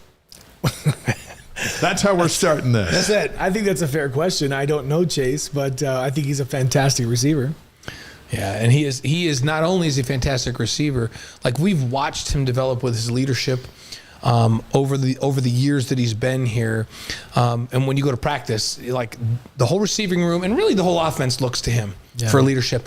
And then he's done amazing things off the field as well, where he's been a great representative of the university and done a lot of great things. So also named the All Big 12 preseason team, and today Pro Football Focus listed him among their preseason All Big 12 offensive players. For the Cougars, it was Chase and it was the kicker. Right. That was it on the first team all-conference big guys. Game Bill, right? But that gives you an idea. And I thought Mitch talked about it eloquently with the pressure now that's on Chase with the new quarterback. When it was just going to be, hey, let's go do what we do, and now it's, I'd like to keep doing what we're doing, but I'm splitting reps with 3 guys at practice. Right, and so I mean, you think about the production he had last year: 52 receptions for 854 yards and 4 touchdowns. Can he match that this year? I think we all expected him to maybe go beyond that, but he had a senior quarterback coming back, right? I still think he can get there. I think he's that kind of competitor. Didn't practice in spring because he was coming back from that shoulder injury from the Alamo Bowl. I still think he has a chance to have a big year, and I think that they have enough depth in that wide receiver room, and the quarterbacks haven't had a chance to pick out a favorite yet. So they distribute the ball. That's going to allow Chase, as the season progresses, to get single coverage and to be open and to catch a lot of balls. One thing I like about Chase, I've got a couple of nieces that are his biggest fans, along with a million other young ladies. And one was having a birthday, and we thought, hey, you know what? Let's have Chase give him a call. So Chase FaceTimes him out of the blue. They didn't answer at first because they didn't believe it was him. And he had a beard, so he hadn't shaved him yet. And then he calls back and makes their day. And just talk to them about being Cougar fans, and Harvey, you're around student athletes quite a bit, especially with Redmond and ReLyte, but you see these kind of student athletes where young people are around them and they just want to be like them. Well, even us older guys, we want to just be like them. They're amazing. They're amazing athletes. They represent not only the school but the church and their families. They represent all of those institutions very, very well. Chase Roberts and Connor Pay, who we also have high regard for. Sure. They host a podcast called 2 Point Conversion. They discuss football and faith. And you can find it where you find our Wise Guys podcast, where podcasts are. But Chase is a guy, and there's a lot of guys, I know you've interacted with a bunch of them in football, basketball, that are doing a lot of good things to influence young people, to influence old people like us too, outside of just their play on the field. Yeah. I spent some time with Dawson Baker and Richie Saunders. Sure. Those guys, they have a little podcast that they're doing. I think it's called Smoking in the Circle or something like that. I can't remember the name. But Dawson loves to use his Traeger grill, and he does this smoking thing, and he brings guests in, and it's really fun, actually. So I'm gonna go be on that one too and taste some of his smoked. Yeah, sorry, we don't have a live kitchen here on this show. I know. We did give some water. I could have brought some stuff from the Redmond Cafe. Now my wife would have been really happy about that. We're going to talk about that in just a minute as we finish up on Chase, and again, kind of a follow up to what we've been talking about for your company that you represent and work for. The BYU brand and your brand line up so closely together that you guys just kind of jump and going, let's be a part of this. Yeah, so very well. Like BYU, enter to learn, go forth to serve. Redmond, we focus on elevating the human experience, body, heart, mind, and spirit. And we think that those two things align extremely well. We love working with BYU, the administration certainly, but the athletes are second to none. They're amazing people. Well, congratulations to Chase Roberts, our very first Re-Lyte Athlete of the Week, presented by Redmond. The secret is in the salt. Learn what it can do for you at redmond.com. Get used to that name with the Wise Guys. You're going to hear it a long, long time. And now let's shift the spotlight to a guy who grew up an Arizona Wildcat fan. Yep. So how does someone who's so loyal to the Wildcats in their youth evolve into becoming someone so involved in advancing BYU athletes? Man, that's a great question. I grew up in Arizona, watched the Arizona Wildcats play when Steve Kerr and Sean Elliott and Anthony Cook and those boys. And I would go over and play pickup ball with them at the stadium there, and just loved Wildcat basketball. It was amazing. I still love Wildcat basketball. Right. It's good basketball. McCae Center's a fun place to watch the game. It's amazing. Right? Yeah, it is amazing. But nothing beats the Marriott Center. That's right. Honestly, it is amazing. And I think from I don't know, my personal values, we just love BYU. I love everything about it. I didn't at first. I did not like BYU because I didn't know anything about it. I grew up in a relatively less active family. We never went to church. I did, but my family didn't. And I didn't actually know anything about BYU until my mission. So, hey, remember Jim referred out? He beat the McCae Center. Yes, he did. Yeah, that was. He still holds the record. That's the best visitor ever to come in to the McCae Center. You just returned from the U.S. Track and Field Championships up in Oregon, and you watched Kenneth Rooks, unbelievable, and Lexi Halliday, Lowry both win national titles in the steeplechase. For Rooks, it was his third straight. How was that to be up there with those BYU athletes? It's amazing. There are certain things that stick with you your whole life. And I was a track and field guy growing up. I ran in the Junior Olympics, 800, 1500. I love track and field. I love watching it. I love participating in it. And when you are connected to an athlete, there's something really special. We went up to the Olympic qualifiers last year as well in Eugene and supported Diljit and some of the girls and the runners and just had a great time. We didn't want to miss it this year. We're actually going to the World Championships in Tokyo as well. So it's fun that BYU is represented in every one of the things you just talked about. BYU has track and field athletes. Yep, and we're good. We're very, very good. And we just signed the #1 female athlete coming out of high school. Yeah, we talked about, well, Ed came on the show and said, we kind of just signed the AJ DeBansa of women's track. Jane Hedegren. Yeah, she's unbelievable. I love how I'm saying we, like it's like I did something. I did nothing, but it's fun. Well, look, the we part starts when you're at the MTC. Yeah. And let's talk about that. The first time you were ever exposed to BYU football in Utah. Yeah, I'd never been to Utah before. And the Cougars are playing a game. Well, you grew up in Arizona and you never came to Utah? No, goodness no. Like we didn't go anywhere, Blaine. Like I grew up super poor. We grew up in a trailer house. Like we had nothing. I went on one vacation my entire life and we drove to Colorado and went to a museum and drove home. Wow. It was like 10 hours in a car and back home and it was terrible. And I'd never wanted to go to a museum again. So you're at the MTC. Yep. BYU's playing UCLA. Yep. No, Notre Dame. Notre Dame. I think it was UCLA. I think it was UCLA because this is 92, right? This would have been 92. Yeah, September 92. So I'm pretty sure it's Notre Dame. So if it was Notre Dame, I think we were on the road at Notre Dame that year, but it could have been UCLA or San Diego State. But it was early, right, in September? Yeah, I left for Australia on October 19th. Okay, so you're hearing your first BYU football game. I first hear the band, and I don't know what it is. We're just walking. We're leaving the class, my 7 o'clock class, whatever it was, 9 o'clock class, whatever it was. And I hear this band. I'm like, what is going on? And you look down that way, and all the lights are on, and somebody's telling me, oh, that's the BYU game. And you hear it's just amazing. I'm like, that sounds really fun. And that's your first game experience. That was my first introduction to BYU football. Now you're down on the field, the band's playing right in your ear. Absolutely, and I love it every time. So your journey is kind of a cool one where to BYU, you had a swim scholarship, then to Southern Virginia, where you played basketball, earned your BA degree, and then to Cornell, where you got your MBA and your master's degree in public administration. Yep. All of this has a direct link to the Especially for Youth program. So what did it do for you? Changed my life. I met my wife and set me on the right course. I mean, my mission, honestly, is the most important thing that ever happened in my life. So very powerful. So very powerful. I could have never anticipated what my mission could do for me. And come home from my mission. In fact, one of my mission companions there, Andy Tenney, was a student at BYU, and he said, you should come to BYU. And I thought, I don't know if I want to go to BYU.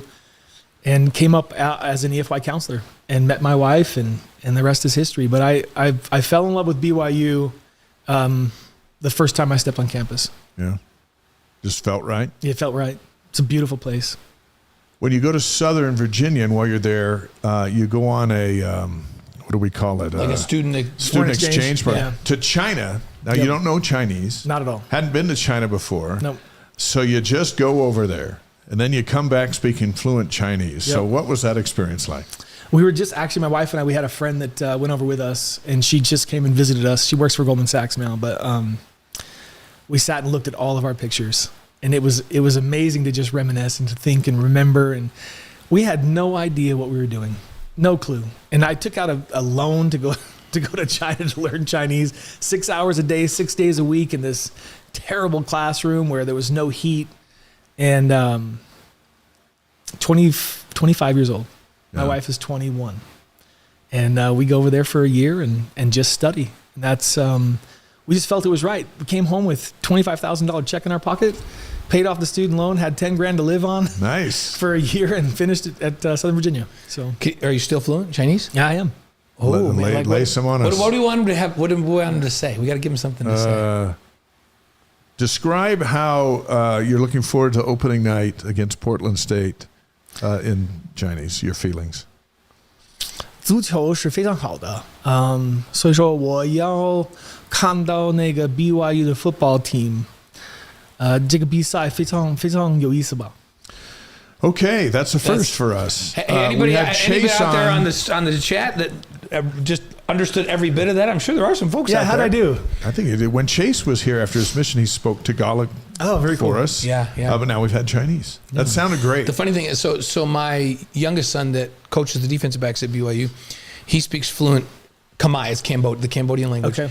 And I always say, hey, tell me something in Khmer. And he goes, well, what do you want me to say? And I do some sports thing. He's like, Dad, they don't even know football. It's kind of hard to. I had to think. There's about no it. terms to describe football. They don't play football in Cambodia. I'm like, oh, good point. Ask me something normal. So we could say 美国的球, which is American ball. Yeah, so we can say that. Yeah, because they don't follow football in China. No, zucio is the word I use. It's soccer, football. Yeah. Good stuff. Harvey Scott, Chief Development Officer for Redmond Inc. and BYU supporter on the Wise Guys tonight, live on YouTube, Facebook, Twitch, and wiseguys.com. Riley Nelson's going to join us a bit later on as we march towards opening night. Among your passions, especially for the last 10 years as you've been with Redmond and the development of ReLyte, which BYU basketball star Richie Saunders uses every day? Why does Richie Saunders use that every day? I guess you'd have to ask Richie. Yeah, we will. I think all of us, we're all dehydrated. We drink sodas and coffee, and I mean, most of us don't drink coffee here, but right. A lot of people are dehydrated. And people think that just by drinking water, you're actually rehydrating, but there's a balance in your body of electrolytes. And when you drink too much water, you're actually expelling those electrolytes from your body. And so you can actually become dehydrated by drinking too much water, funny enough. So you have to be hydrated with electrolytes. And ReLyte, it is the best electrolyte powder on the market, bar none. It's the cleanest. It tastes the best. We control the source of salt, which is the base of the product. And it's awesome. I use it every day. So you've got a number of teams that use it, maybe most notably because they're so successful, is the BYU women's cross country team. Yep. Uses national champs. How about the fact that BYU has men's and women's national championship in cross country? And I think they're probably picked to win it. Should be. But more importantly, so what does it do for them? More importantly, what could it do for us? I think hydration helps with recovery more than probably anything, but it also allows you to perform at much higher levels. If you're dehydrated, you can't perform. That is the energy of your body, right? So the Oklahoma City Thunder uses ReLyte. The LA Clippers use ReLyte. So there's a bunch of teams that use ReLyte, and there's a reason why. Their nutritionists know that you have to have electrolytes in your system. I get headaches all the time. Is it because I work with Dave all the time? Or should I be more hydrated? I doubt it's Dave. Dave doesn't give me a headache, but maybe. You don't work with him like 3 or 4 days a week, though. That is true. I'm going to get him some ReLyte so he enjoys this season because we got to spend a lot of time together.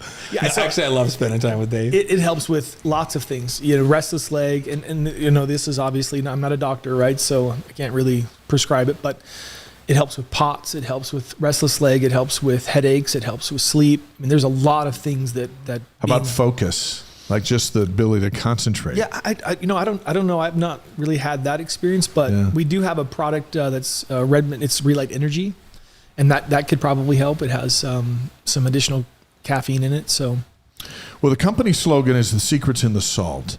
So, what is the secret in the salt? Secret in the salt is that this is a U.S.-based mine. It's not an evaporated salt. It's a mine salt, which From is right here in Utah, right? Right here in Utah, 90 minutes south of us. And there's salt that basically goes from Idaho down to New Mexico, but it's 5,000 to 7,000 feet deep.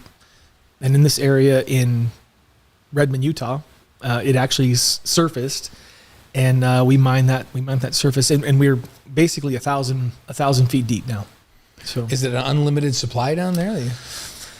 unlimited, no, but we have a lot of salt. You got all you need for a while. Hundreds of years. Yeah, Yeah, very good. There is a lot of salt. Very good. Recently, Kevin Young and you were part of this, hosted a kind of a meet the team night out in front of your Redmond facility. It's out on 800 North, on the north side of 800 North. I think Sonic is kind of tucked behind Sonic. Yeah, Sonic's what's right out on the street there, but right in behind, you guys have that store there. Dave and I stopped by. It was really fun. It was a great event. What's so important to you, and why is it so important for you to have this relationship with BYU Athletics, and what does it mean to Redmond and to you personally to be affiliated with that? BYU has such an amazing national brand. So from a selfish perspective, we want to be part of that. We think that by association, we're lifted too. And we hope we offer the same thing for BYU. But the reality is, I just really like Kevin Young. Yeah. I want to see him be successful. I want to see him do all the things. And I love Charles Abuo, like all these guys that come into the store. They really believe in what we're doing. And, Charles has probably been the biggest recruiter for Redmond that I know. He brings all. I saw Brandon Davies there today, right? So they all come in and they love the store, and they drink our raw milk, and they eat at our cafe, and we love being helpful. And I think if you go back to Rhett Roberts and the kind of the founding of Redmond, it's really about showing up as your best self and really trying to make a contribution. And we find that our stores have been around for almost 20 years, right? So we were Whole Foods before they were. Right. And Rhett saw this and he wanted to do something to help people eat better food. And so all of our cafes are farm to table. We raise a lot of the meat. We raise our own eggs. We have our own chickens.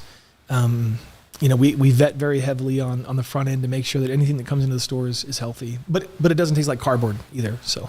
Yeah. No, I've eaten there with you. Yes. It's great. What I loved about that event is one, that the Cougar Nation got to get next to H.A. DeBonsa, and it's going to be harder to do, right? And Richie and all those guys that were there. But that's the first time we met. Yeah, that's and right. now here a few months later, you're part of us here on the Wise Guys, and we love that. Like I love it too, man. It's awesome. So cool. Yeah. We're thrilled to have Harvey Scott, Chief Development Officer for Redmond Inc. on the Wise Guys tonight.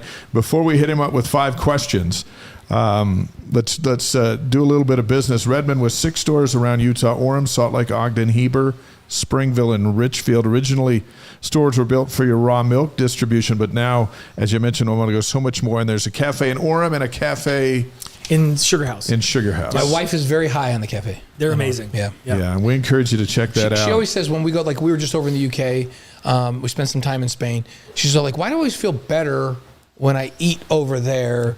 And she's convinced that we just have so much garbage in our food here that they don't over there. 100%. And you guys would be more like going to a country cafe out in the UK, out in the Cotswolds, like we did a couple weeks ago. We lived very close to the Cotswolds when we lived in the UK. It's beautiful. Oh, so fun. Brand is on the stream from Boise, Idaho tonight. Russell in from Covina, California, and so many folks all over the world.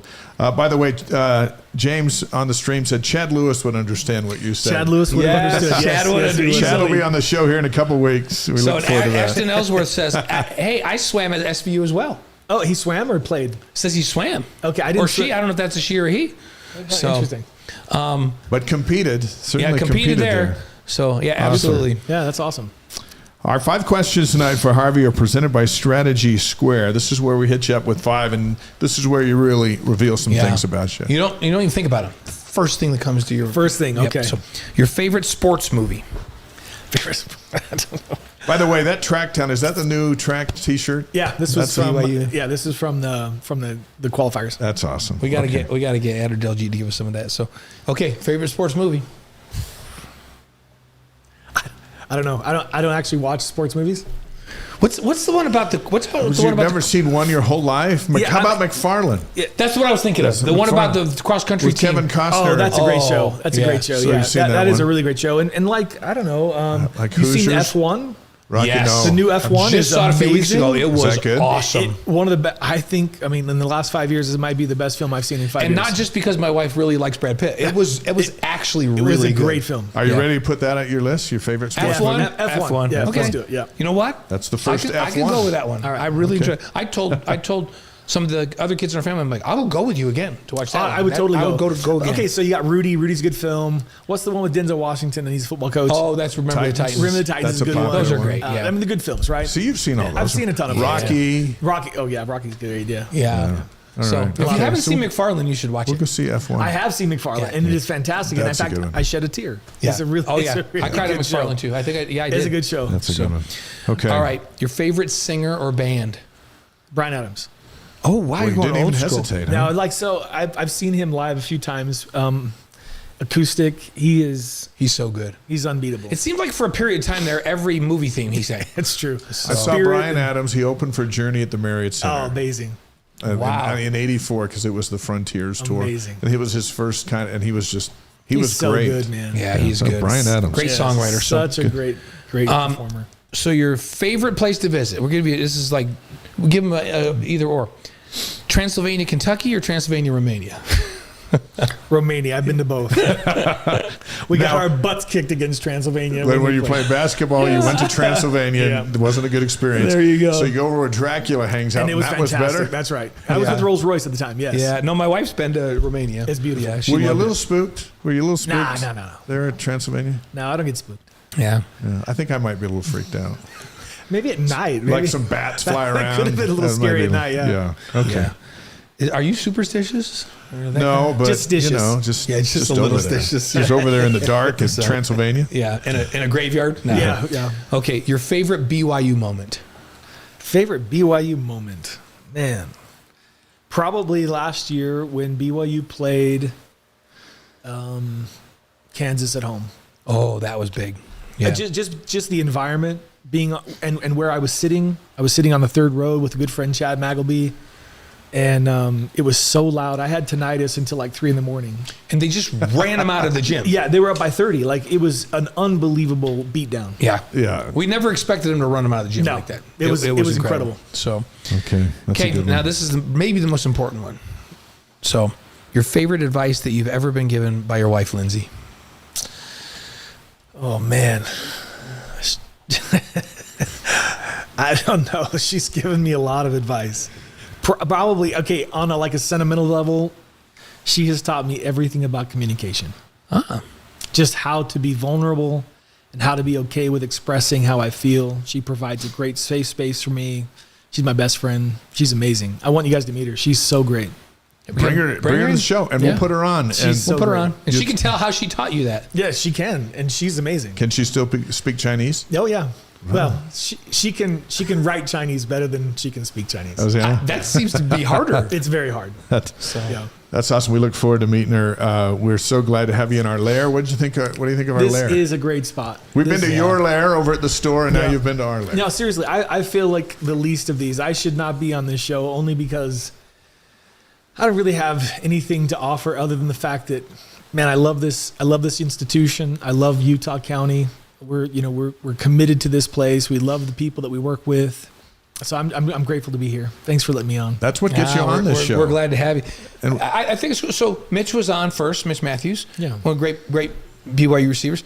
And he said, we started this business. I wanted it in Utah County first because this is where I live. Because I love Utah County. This now you is the come on place. and you say, because I love Utah County. Yeah. I think it's pretty cool. It is the place. I serve right now. I serve as the chairman of the board for the Utah Valley Chamber. Yeah. Oh. And I love Utah County. It is the place to be. It is the economic engine for Utah. It is the mecca for Utah. We have more missionaries that leave out of here. We have more tithing paid out of here. Like, this is the backbone of the church. And I love it. Well, thank you for bringing Re-Lyte to Wise Guys. Well, we love Re-Lyte, and it's if you know there's a code. If anybody wants to try the code, it's welcome 15. Welcome 15. They can go on to redmond.com or redmond.life and get some product for a 15% discount. So And the code is welcome 15. Welcome 15. All right, everybody, you heard I that. know. My wife's telling me I got to come over to the cafe with her and have lunch. We'll do it. I'll take you. Thank you for all being right. with us. Thanks, guys. The Thanks great so Harvey much. Scott. We're going to see him frequently here on the Wise You Guys. bet. As a family member, you can just come and go whenever you want. That's right. That's the beauty of it.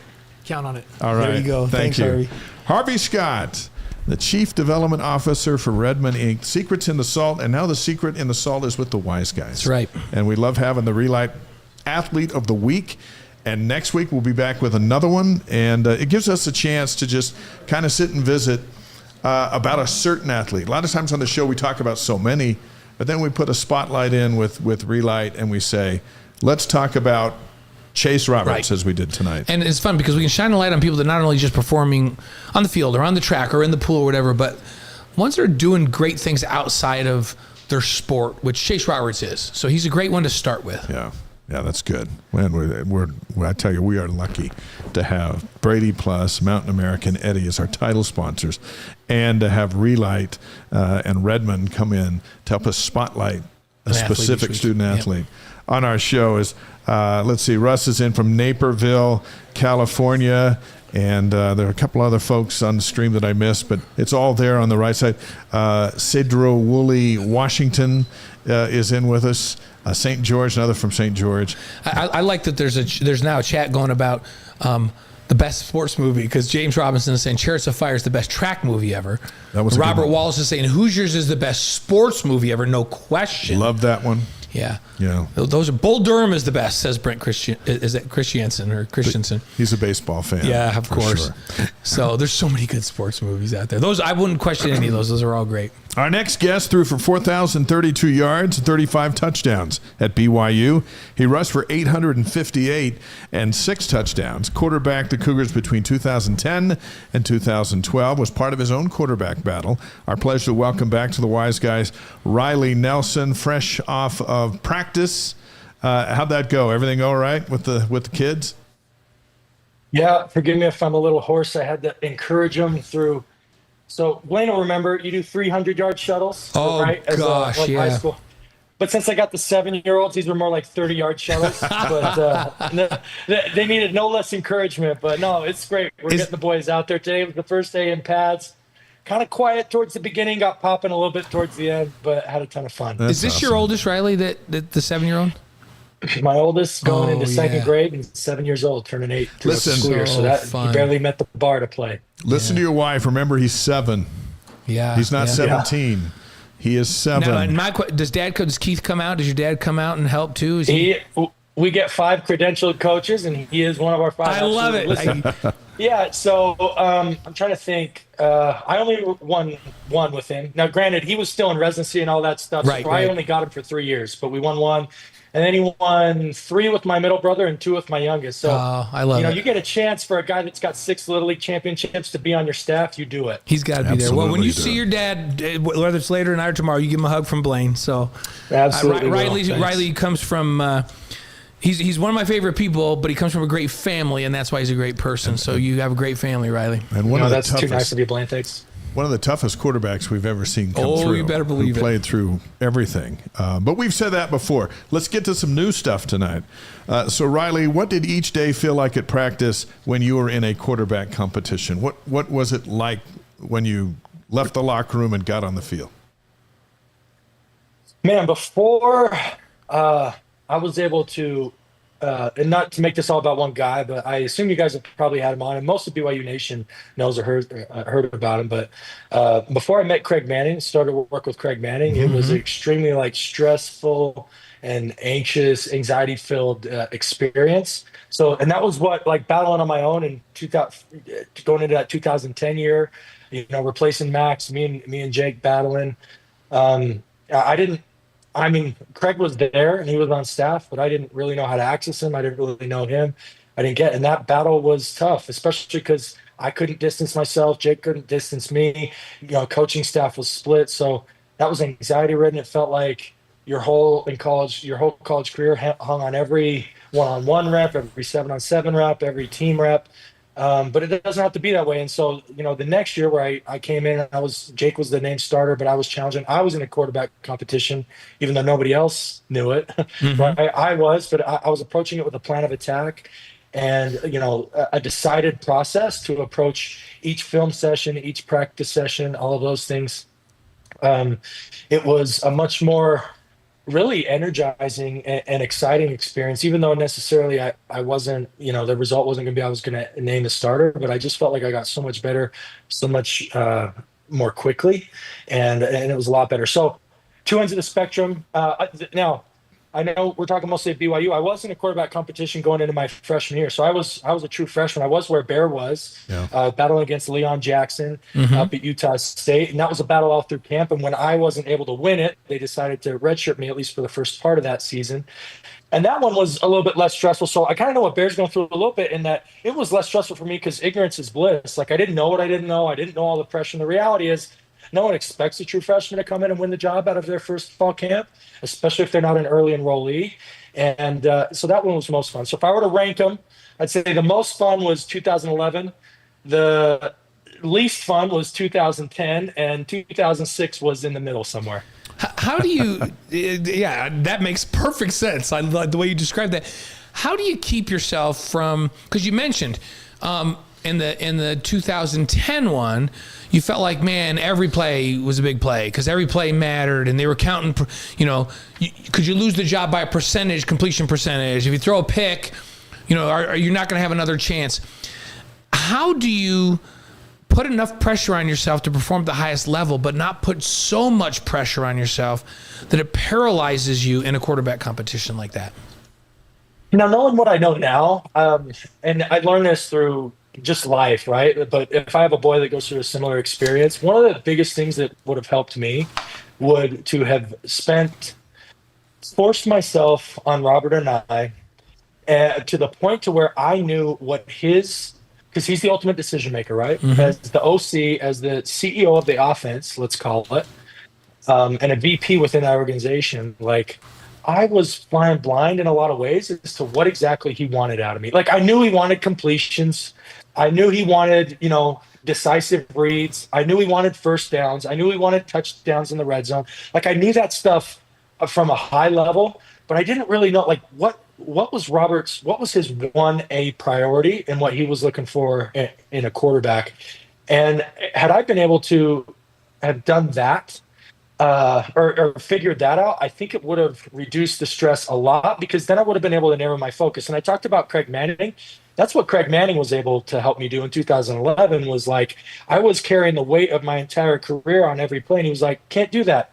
Let's work on one thing. What do you want to work on? I want to get my depth on my drop. Okay. Work on your depth of drop in this drill. And if you accomplish it, then that drill is a win. If the ball, maybe if you miss inside or if you miss high or something, we'll work on that at a future point. You can't, but you got to compartmentalize it into one thing. And I think open communication with your offensive coordinator or quarterback coach is paramount among those. And I didn't do the best job of that in, going into that 2010 season. One thing we noticed, Riley, as you won the job and really kind of took over the job in that Utah State game, and then it was you the rest of the way, is that the guys played hard for you. And Blaine and I called all your games, so we're experts at what we recognize. What we saw, we know what we saw. First-hand witness. They're playing harder for you. And so now you got these three guys in camp right now. They're trying to win the job, so they're trying to do all the right things. But they also got to get the team to play harder for them. How did you do that? How big of a challenge is it for them to do that? Man, this is one of those questions, Dave, that makes me feel like the culture of the game has passed me by a little bit. Like when I was back there, so the closest thing I had to a quarterback coach or a quarterback guru. So back in my day, for those that remember Jimmy Clausen, he was playing down at Oaks Christian in Southern Cal. He reclassified everyone. He skipped his senior year. No, he just reclassified. So when it should have been a senior, he was a junior. So him skipping his senior year wasn't that big of a deal. Anyway, goes to Notre Dame. He had a guy named Steve Clarkson. So you kind of heard some stuff out of Southern California about these guys getting these gurus. Now everyone's got them. And so I know, sorry, let me finish that story. So closest thing I had was John Beck had just gone from Miami to Baltimore. Yeah. And I had been in touch with John. I was like, John, can I fly out there and spend 4 days with you? Like, that was the closest thing I had, was a guy I knew that it was an excellent college quarterback that was now in the pros, to go, and I got to watch him through some spring OTAs and he was kind enough to spend some time with me after practice and then around there and glean what I could glean. But I definitely didn't have this thing where, like, these guys are spending so much of the off, trying to spend 3 and 4 weeks of the off season with their guru. For us, it was very much more like you show up at 6 a.m. and you do your lift with Coach Omer, and you do, and then you do your conditioning, and guys are hanging around the locker room between summer classes, and it was a lot easier way to kind of get guys being cohesive. And I say quarterback gurus, like, you got guys going with the wide receivers who are working with their wide receiver coach. You got linebackers working there. And I don't know, but it feels to me like the offseason is so much more disjointed. Now, this is a long way of saying, for me, it was kind of easy to establish myself as a leader because I got exposure to my teammates, at least half of them, because our lifting groups with 40 or 50 people, every morning. And I just showed up every morning, and I went, like, I played guts out. Like, every lift session was guts out. Every conditioning session was guts out. Every throwing session, every player run practice. So it was easier for those guys to see it. Now I feel like guys are almost like pros, where they're just expected to show up in top shape for fall camp. And that's when the cohesion begins, and everyone's out there to kind of do an individual job.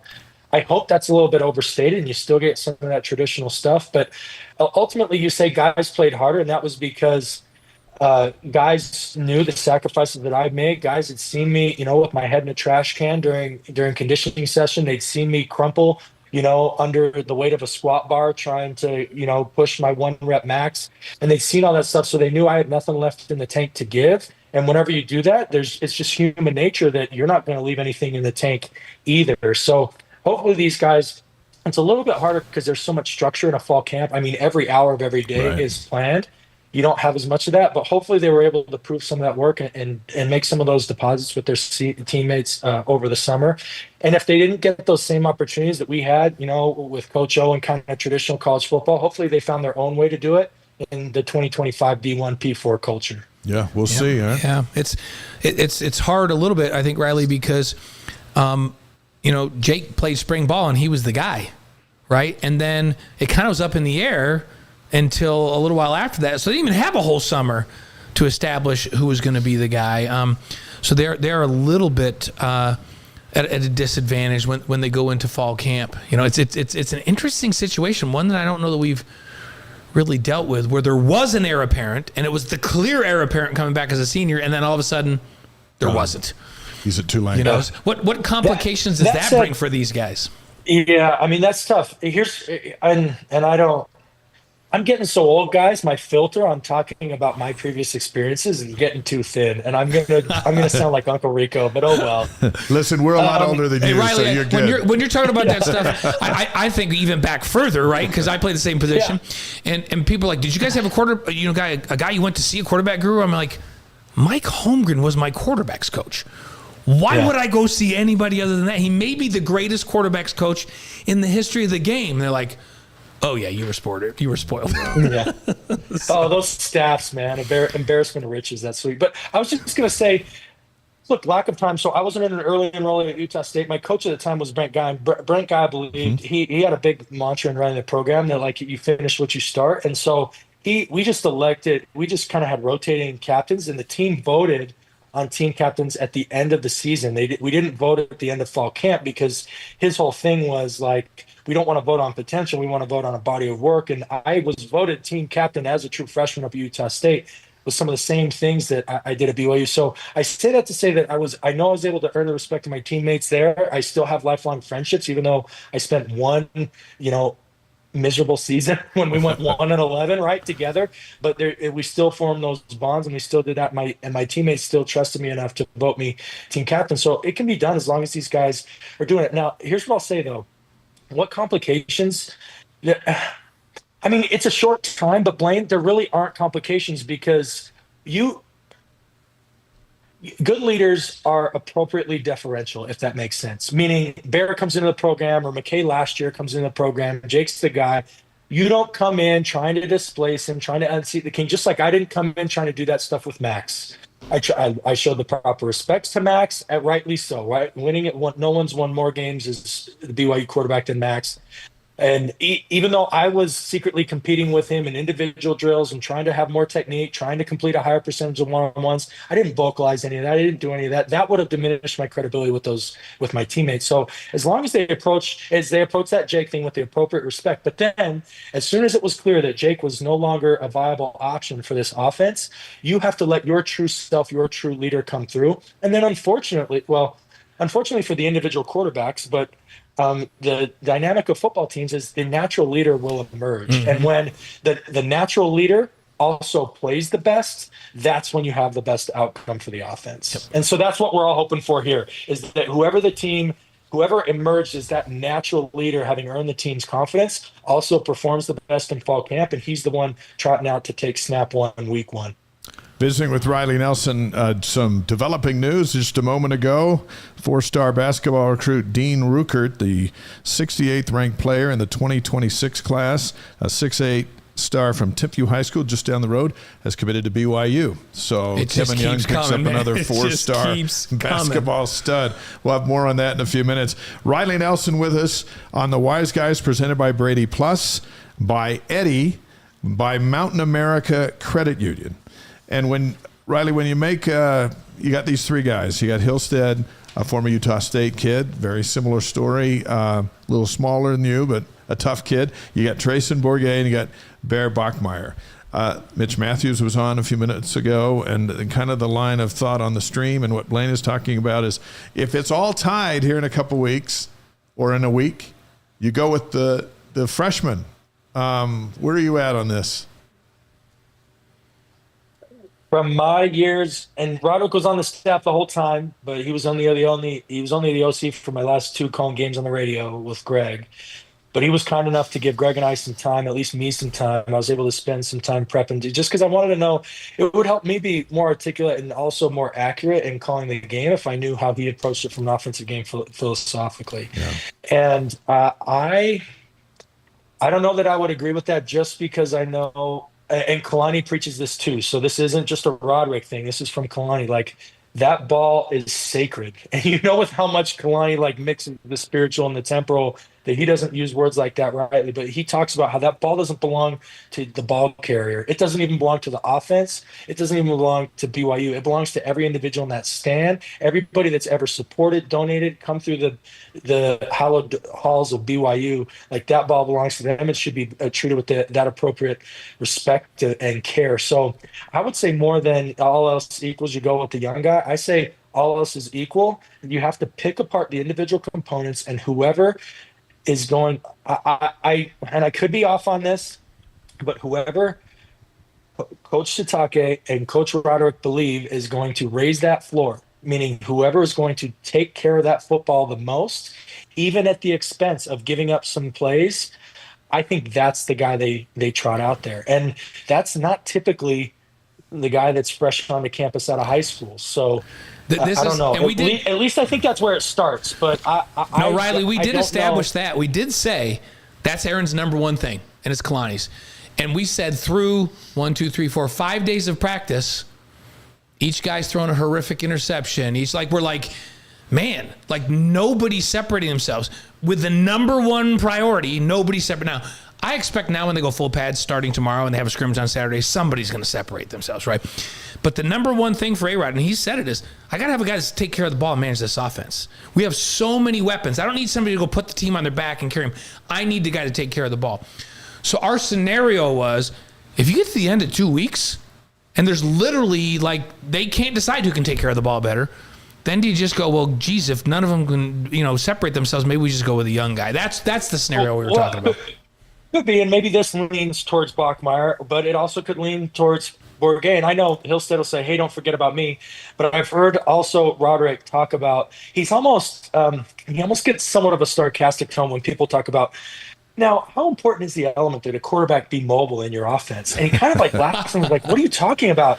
It increases your margin for error exponentially when you have a guy that can extend plays or when things break down. So I would say, all right, they equally are as good or equally as bad at taking care of the football, I would say Ty goes to the guy that can buy more slack for this offense. Granted, it's not the guy. We're not talking being Taysom Hill that you can put the offense on his back and that dude will rip off 65 at a moment's notice, but rather the guy that on a 3rd and 8, maybe we miss target the protection. And we get a free runner, and this guy's able to feel him, but he has the athleticism to spin out of the pocket, extend the plays he's rolling out to his left, and find a guy on the second level as that linebacker triggers on a scrambling quarterback and convert that 3rd down, where otherwise a less mobile guy or a less athletic guy, doesn't make it out of that tackle, you get sacked and you lose yards and have to punt the ball. So I would say, from what I know of Roderick, the second tiebreaker would be a guy's athleticism, mobility, and playmaking ability, not from the standpoint that we depend on that playmaking ability to move the offense, but rather it increases the margin of error for the offense. Yeah, that makes a lot of sense. Brandon Doman was on Sports Nation last week with us, and he just said, it's Hillstead. Hillstead by a mile. And then he said, why he's tied in with Hillstead and has watched him and coached him and all that stuff. But his idea was, hey, he's mobile, he can run it, he can zing it, and that experience from Utah State for Doman was like, that should be, and Bachmeier should be number 2, was his idea. But it can go back and forth. Yeah, the funny thing is that those two, so McCae's got he's got great quickness with his feet. He's likely to, on a 3rd and 8, he could run 60 yards for a touchdown. You know what I mean? And Bachmeier is, when I was watching him the other day, when he's running around, like, he's a big, strong dude. Think, like, he might run over 4 guys and get 17 yards, right? He's that kind of guy, so he can make a play. And Treyson is more of a pocket passer. He's athletic enough to make a few plays, but he's not that kind of dynamic like those two. So to me, if Trayson's going to get the job, it's going to be because he's the best decision maker by far, right? Like, he's no, he's making all the right choices. He's getting the ball up on time. He's got the ball in the right spots. He gives us the best chance to move the football. That's how he would win the job. But I do think McCae could win the job based on his ability to, hey, when things break down, he might buy, like you're saying, Riley, buy some extra time. He may get us yards in the offense that are not part of the planned offense because he's so agile and so built and has the ability to make people miss. So, Riley, there's a lot mentioned to this, right, Riley? It's crazy. We already mentioned your 858 rushing yards. Yes, we did. So you were apt to, hey, I don't see anybody, I'm gone, and then off you went. Guys, I mean, at times, I hate to make it about size. The guy who sometimes had their size used against them. Yeah. But I wasn't Steve and I are the same in almost every measurable. Like, his hands are a little bit bigger than mine, but like, we stand eye to eye. Our shoulders are about the same, broadness. Like, and that once I met Steve for the first time, I felt like I finally let that off because I was getting, like, through recruiting, I was told that I was small, but that was simply because I wasn't 6'4", 225. Right. But like, I was the size of guys who had played the position at a very high level. And when Matt Mitchell, and I hate to make it about this, but like, when Matt Mitchell posted that picture when John and Steve came to one of the workouts this summer, like, guys, like, and then the next thing is I was at McCae's, 2 of his 3 starts up at Utah State, and the dude, like, once they got his hand on him, that dude got ragdolled. It's just so hard for me, and that's G5. Yeah, like, we are P4. The guys are that much bigger, that much faster, and it just, the thing that makes that I hesitate so much, unless he is an absolute, like, Drew Brees or Tom Brady at the end of their career, where that ball is coming out in 2.1 seconds every time he gets the snap. Like, I just, it's so hard for me to turn the keys of the offense over to a guy that the probability of him lasting the season is low. And then with Bourguet, I think he's gotten better. I mean, I don't want to hold to him, but like, you see a longer, slower release. Part of that was in that RPO offense. It didn't look like he was from the YouTubes that I watched. Like, I didn't see a ton of like decisiveness and quick decision making. But then again, it's his first start and his first D1 start, and in an RPO type offense that the volume of reps means a ton. And then I know nothing about Bear. I haven't been able to get my eyes on these guys on purpose, but so I don't envy the decision place before Roderick. Here's why though my win total like I had BYU at 9 wins over last year, simply because, I felt like Oklahoma State was a little fluky. And then, oh shoot, what was the other really close game? Oh, SMU, that defense was like an outstanding performance. 1 or 2 plays goes a little bit differently that way. The Utah game was kind of tight. Oh, sorry, Utah. Utah was the other one, right? The defensive PI. Utah and Oklahoma State were the two that were a little bit fluky, right? The ball definitely bounced our way. And then you had SMU, which required like another worldly performance from the defense. So that's why, like, I have BYU at 9, and with the loss of Jake, it only kind of, for me, maybe moves it to 8. Maybe I still think they can get to 10 wins, because that's how much I believe in this defense. I think this defense, and I know I'm a former QB, and everyone wants to talk about offense, but I think that defense was that good, and I think they took a step forward. I think the addition of Tonavasa is huge. I think Glasner and Kelly coming back, holding down the middle of that defense is good. From talking to Gennaro and some other guys that I trust, I feel like the secondary might take a small step forward, and I know the special team should be just as good. So, for a lot of ways, like, I know everybody is hanging over this who's going to be the quarterback, because it's what we do at BYU. But I think the football, to me, it moved the needle maybe a win, a half of a win to a win, when you look at the team as a whole. Let me ask you this last question, and then Blaine will take you through 5 questions. Yep. They're going to reveal some stuff for us that we haven't asked you before, but this will benefit any kid that wants to be a quarterback that's listening to the Wise Guys. But what is describe what carrying the mantle of being the BYU quarterback feels like? Yeah. I have a love.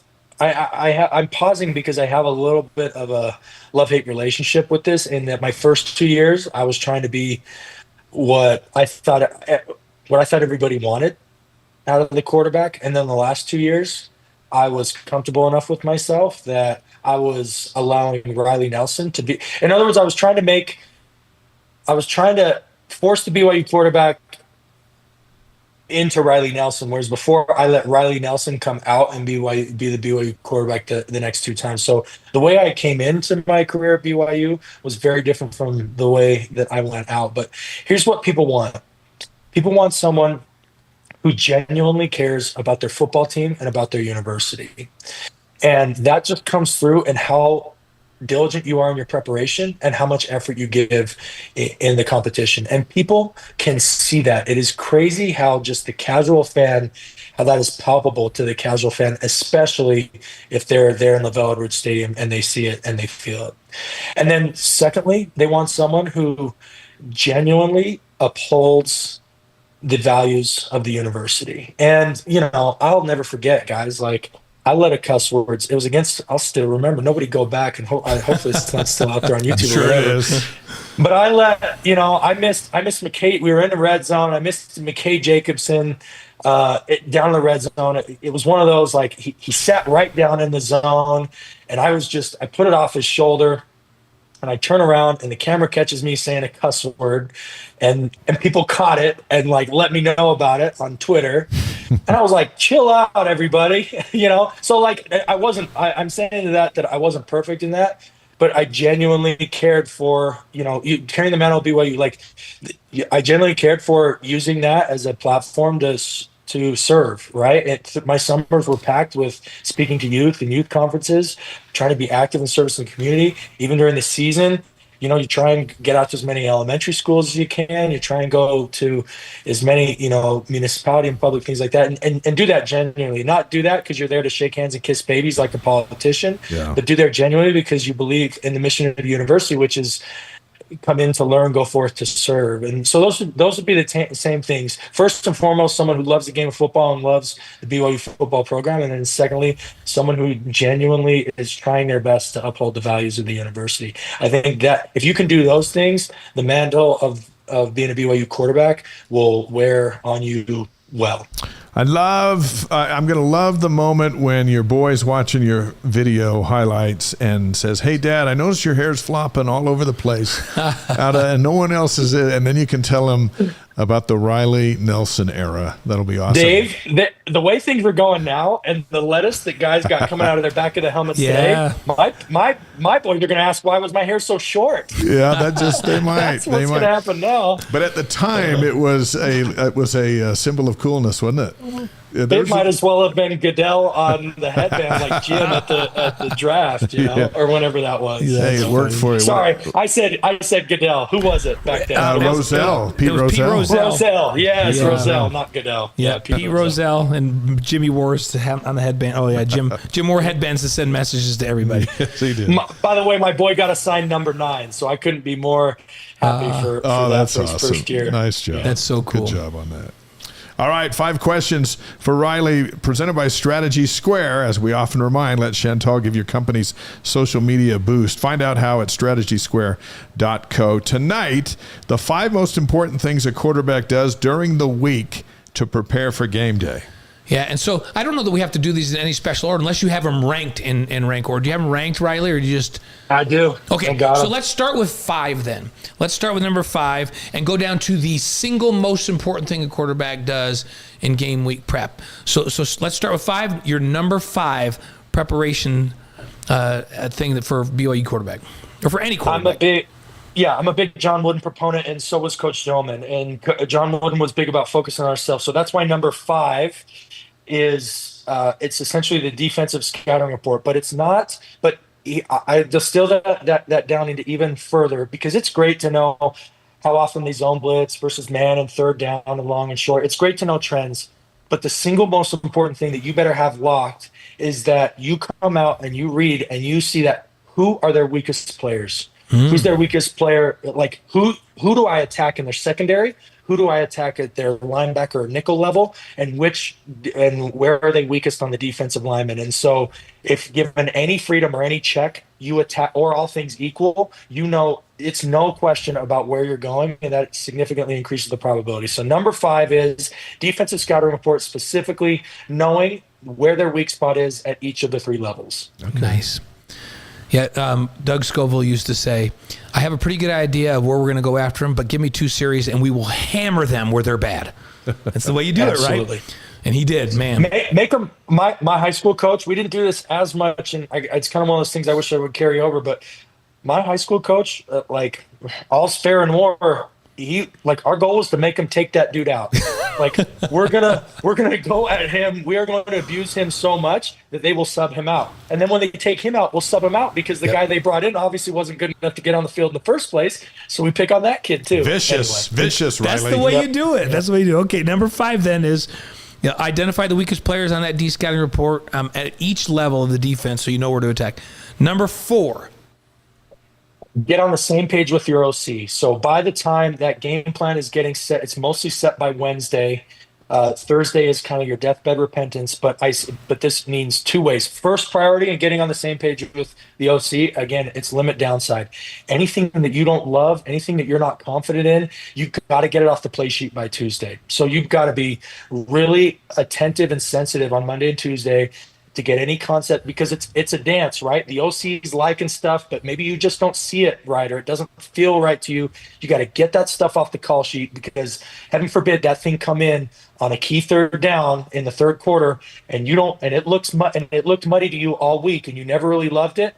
And that's the call you're playing with. Your choices are 2 things. You put the team in a precarious position by running through a play that you're not confident in, or you get so stressed out, you burn a timeout, which you can't have either of those things. And then the second half, more positive aspect of that is anything that you love, you got to make sure you submit those to the OC and the staff, and advocate for concepts that you love having through your own film study. You got to get those. But first, you got to get the bad stuff off the play sheet. And then second, try and get stuff that you like for that week on the play sheet. Because as you know, Blaine, if you can get a call, my success rate on plays that I got on the call sheet was probably 85+%, because you own it, right? You have that ownership of that play, and so that's huge. Okay, yeah, that's good. It's nice if you got a coordinator that knows you so well that he tailors it to you. That goes, I know you love this, I know you love that, I know you're not comfortable with this, I'm not going to call that. That's the best thing in the world. It explains all the quarterback draws. When we're playing Michigan in the national championship game, Robbie gets knocked. I go in and Mike Holmgren grabs me. He goes, listen, I know everything you love. I know what you're good at. That's what I'm giving you. And these next couple quarters, I'm giving you all the stuff that you love. And I thought, whew, that makes me feel really good going out there. And he did. So you got to have a guy that'll do that. Okay, I love that. Number three, you have to be the Pied Piper. You set the tone and mentality for the week. So I would, and it didn't happen every week, but actually by the time I was a senior, Coach Mendenhall's assistant, I would send an email reminder on Sunday. I'd want thoughts coming out of staff meeting, like what did coach think was important? Like, was physicality most important? Was execution most important? Was playing with tempo most important?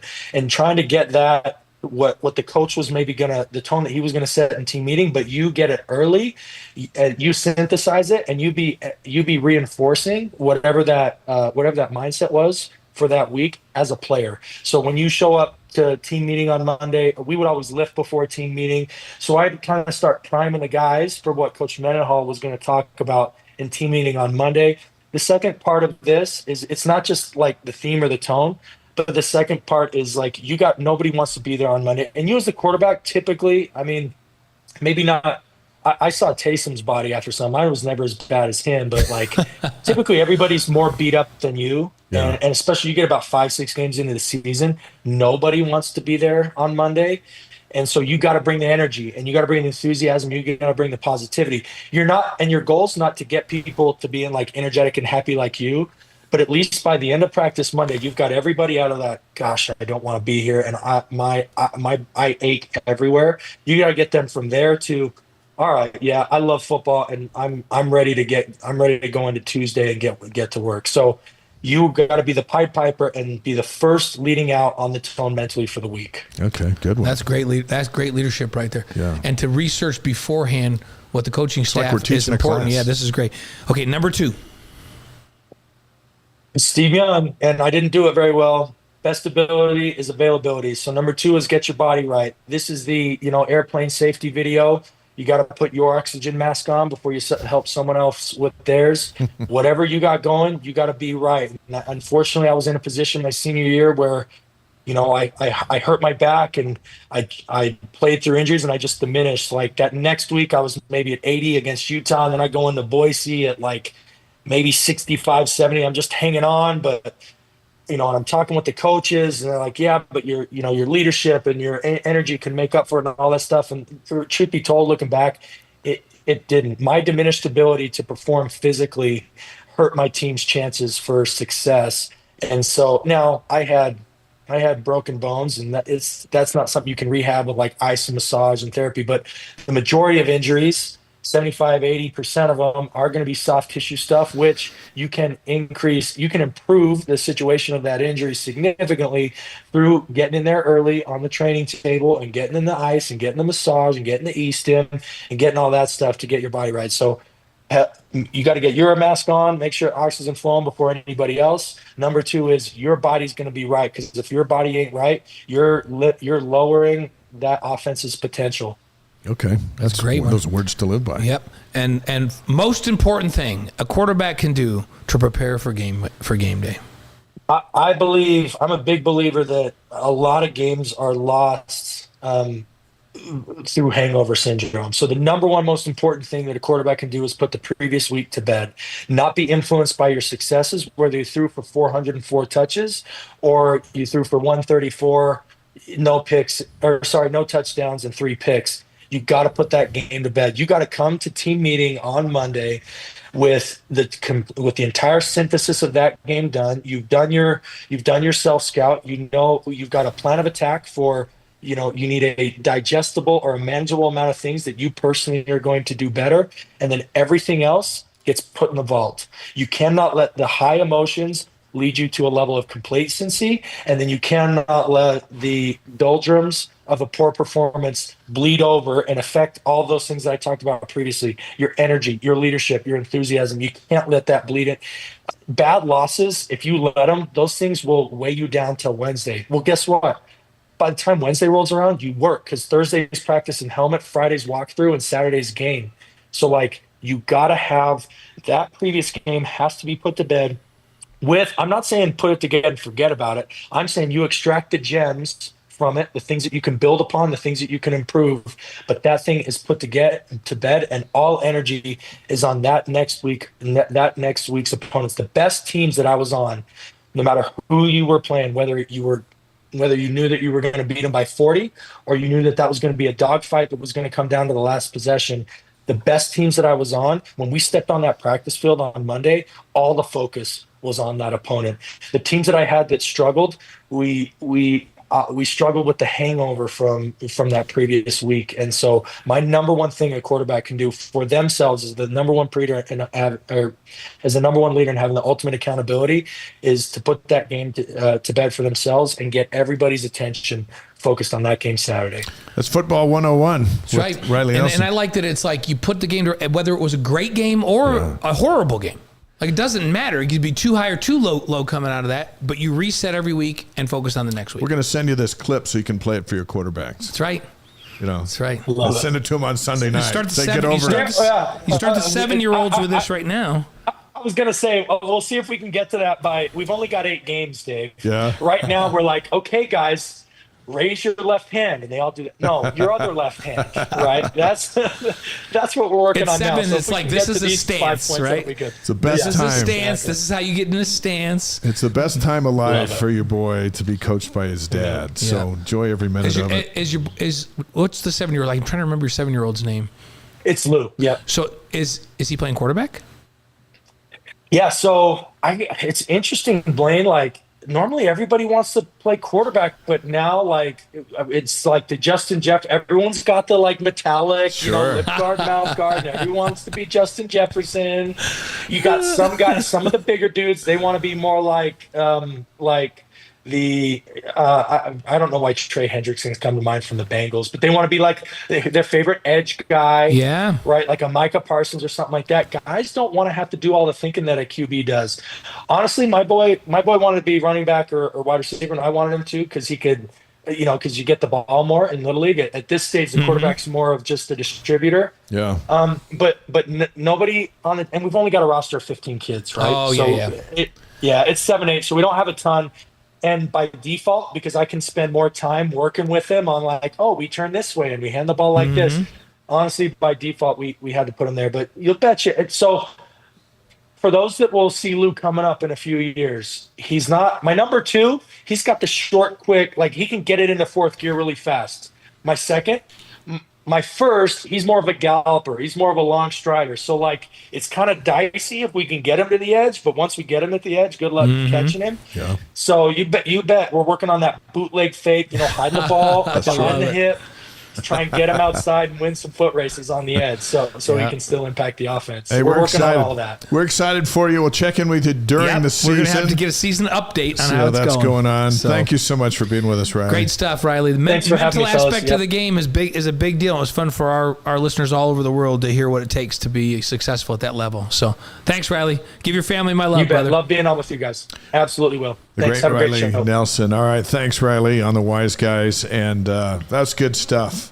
That was fun to put you right in there. Yeah. Now you kind of know what it feels like. And it's a lot to play quarterback at that level. There's a lot of components to it. People don't think about the mental aspect of it and the leadership aspect of it. I think Riley did a great job of describing all of that. That's not, That's what you get on the Wise Guys. You get the chance to just hang out and go, hey, well, what about this and what about that? Yeah. Let's get you up to speed on basketball. As we mentioned a short time ago, in fact, right after Dean Ruckert made his announcement, the 4-star Timpview star from just down the road from us commits to BYU. And so he is not the AJ year, he's the following year. Yeah, it's just, and there's a trend of getting phenomenal players. And congratulations to Kevin Young and his staff as they've got another one. Yeah, he chose BYU over Clemson, Stanford, Washington, and Utah. BYU just keeps on winning. Just keeps on these kids right now. It's so fun to win, and they just keep winning. The second week of full squad practice is going on. We can tell you Joe Lunardi's latest bracketology, speaking of expectations, for next year's NCAA tournament, he has BYU as a 2 seed. How nice is that? In the West, facing Navy in the first round, potentially USC in the second. That's what he's got. A 2 seed helps you go deeper in the tournament, right? Speaking of the tournament. Yeah, they were talking about expansion. We talked about it a few weeks ago. The NCAA tournament will not be expanding next season. It's going to remain 68 teams in the field. They're still talking about the possibility of expanding in the future, but not this next year. And there was a chance it was going to be next year. College Basketball Report revealed its conference power rankings. We love it when these things come out. When it comes to the Big 12, they've got Houston 1. Mm-hmm. They have BYU number 2. Followed by Arizona, Texas, Iowa State, and Kansas. That's just kind of fun to say.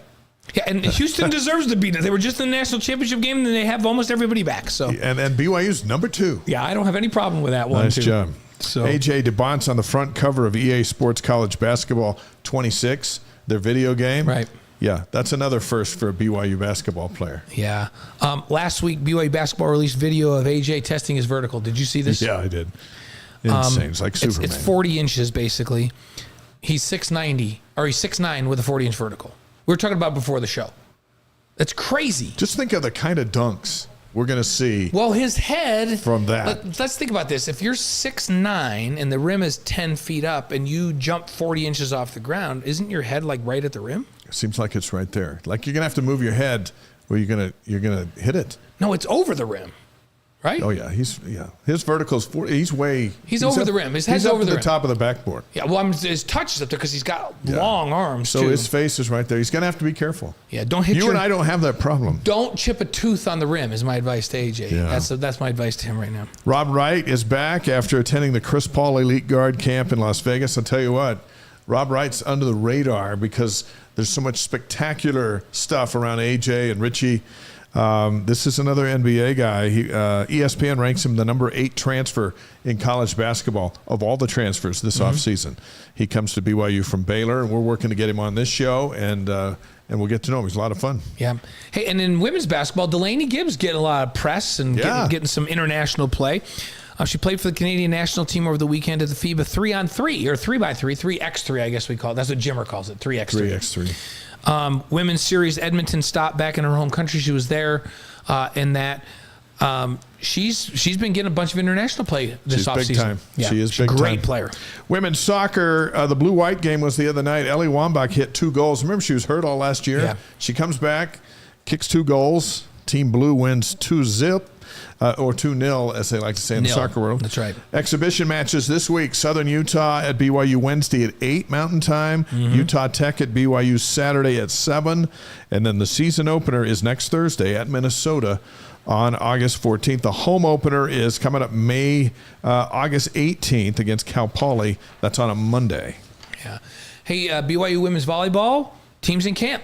So they've started. It's all back now. BYU versus Idaho State is their exhibition game. That's Saturday, August 23rd at 3 at Ogden High School. Yeah, how about that? They're just going up there to play. Take it out to Ogden. Ogden High School is kind of a cool old, all the old stone and granite. It's an old school high school, so that's kind of fun. They'll be there. They have a season opening doubleheader, Fairleigh Dickinson at BYU on Friday, August 29th. That's at noon. And then Central Michigan at BYU Friday, August 29th at 7. Yeah, it's like volleyball all day long. Volleyball doubleheader. Heather Olmstead, BYU's gold medal winning head coach. She's going to be on the Wise Guys Monday, August 25th. Looking forward to that. Love to have Heather on with us. Cross-country teams report later this week. The season opener is the Autumn Classic, September 5th in Orem, and they are both the defending national champions, the men's and women's teams. Did you ever think we would say that? No. It's never happened for us. It's crazy. Now it's happened. And the poll hasn't come out, but I would imagine they would be picked to defend. Oh, yeah, I would think they'll be number one. Certainly in both, number one in the Big 12. Women's and men's, both number one. Yeah. USA Track and Field Championships, we talked about this a little bit. Kenneth Rooks, he wins his 3rd consecutive national title in a 3,000-meter steeplechase. And Lexi Halliday Lowry wins the women's steeplechase national title. BYU is steeplechase U. No doubt about it. It was amazing what they did. Yeah, crazy. Congratulations to both of them. Let's roll out with On This Day, August 4th.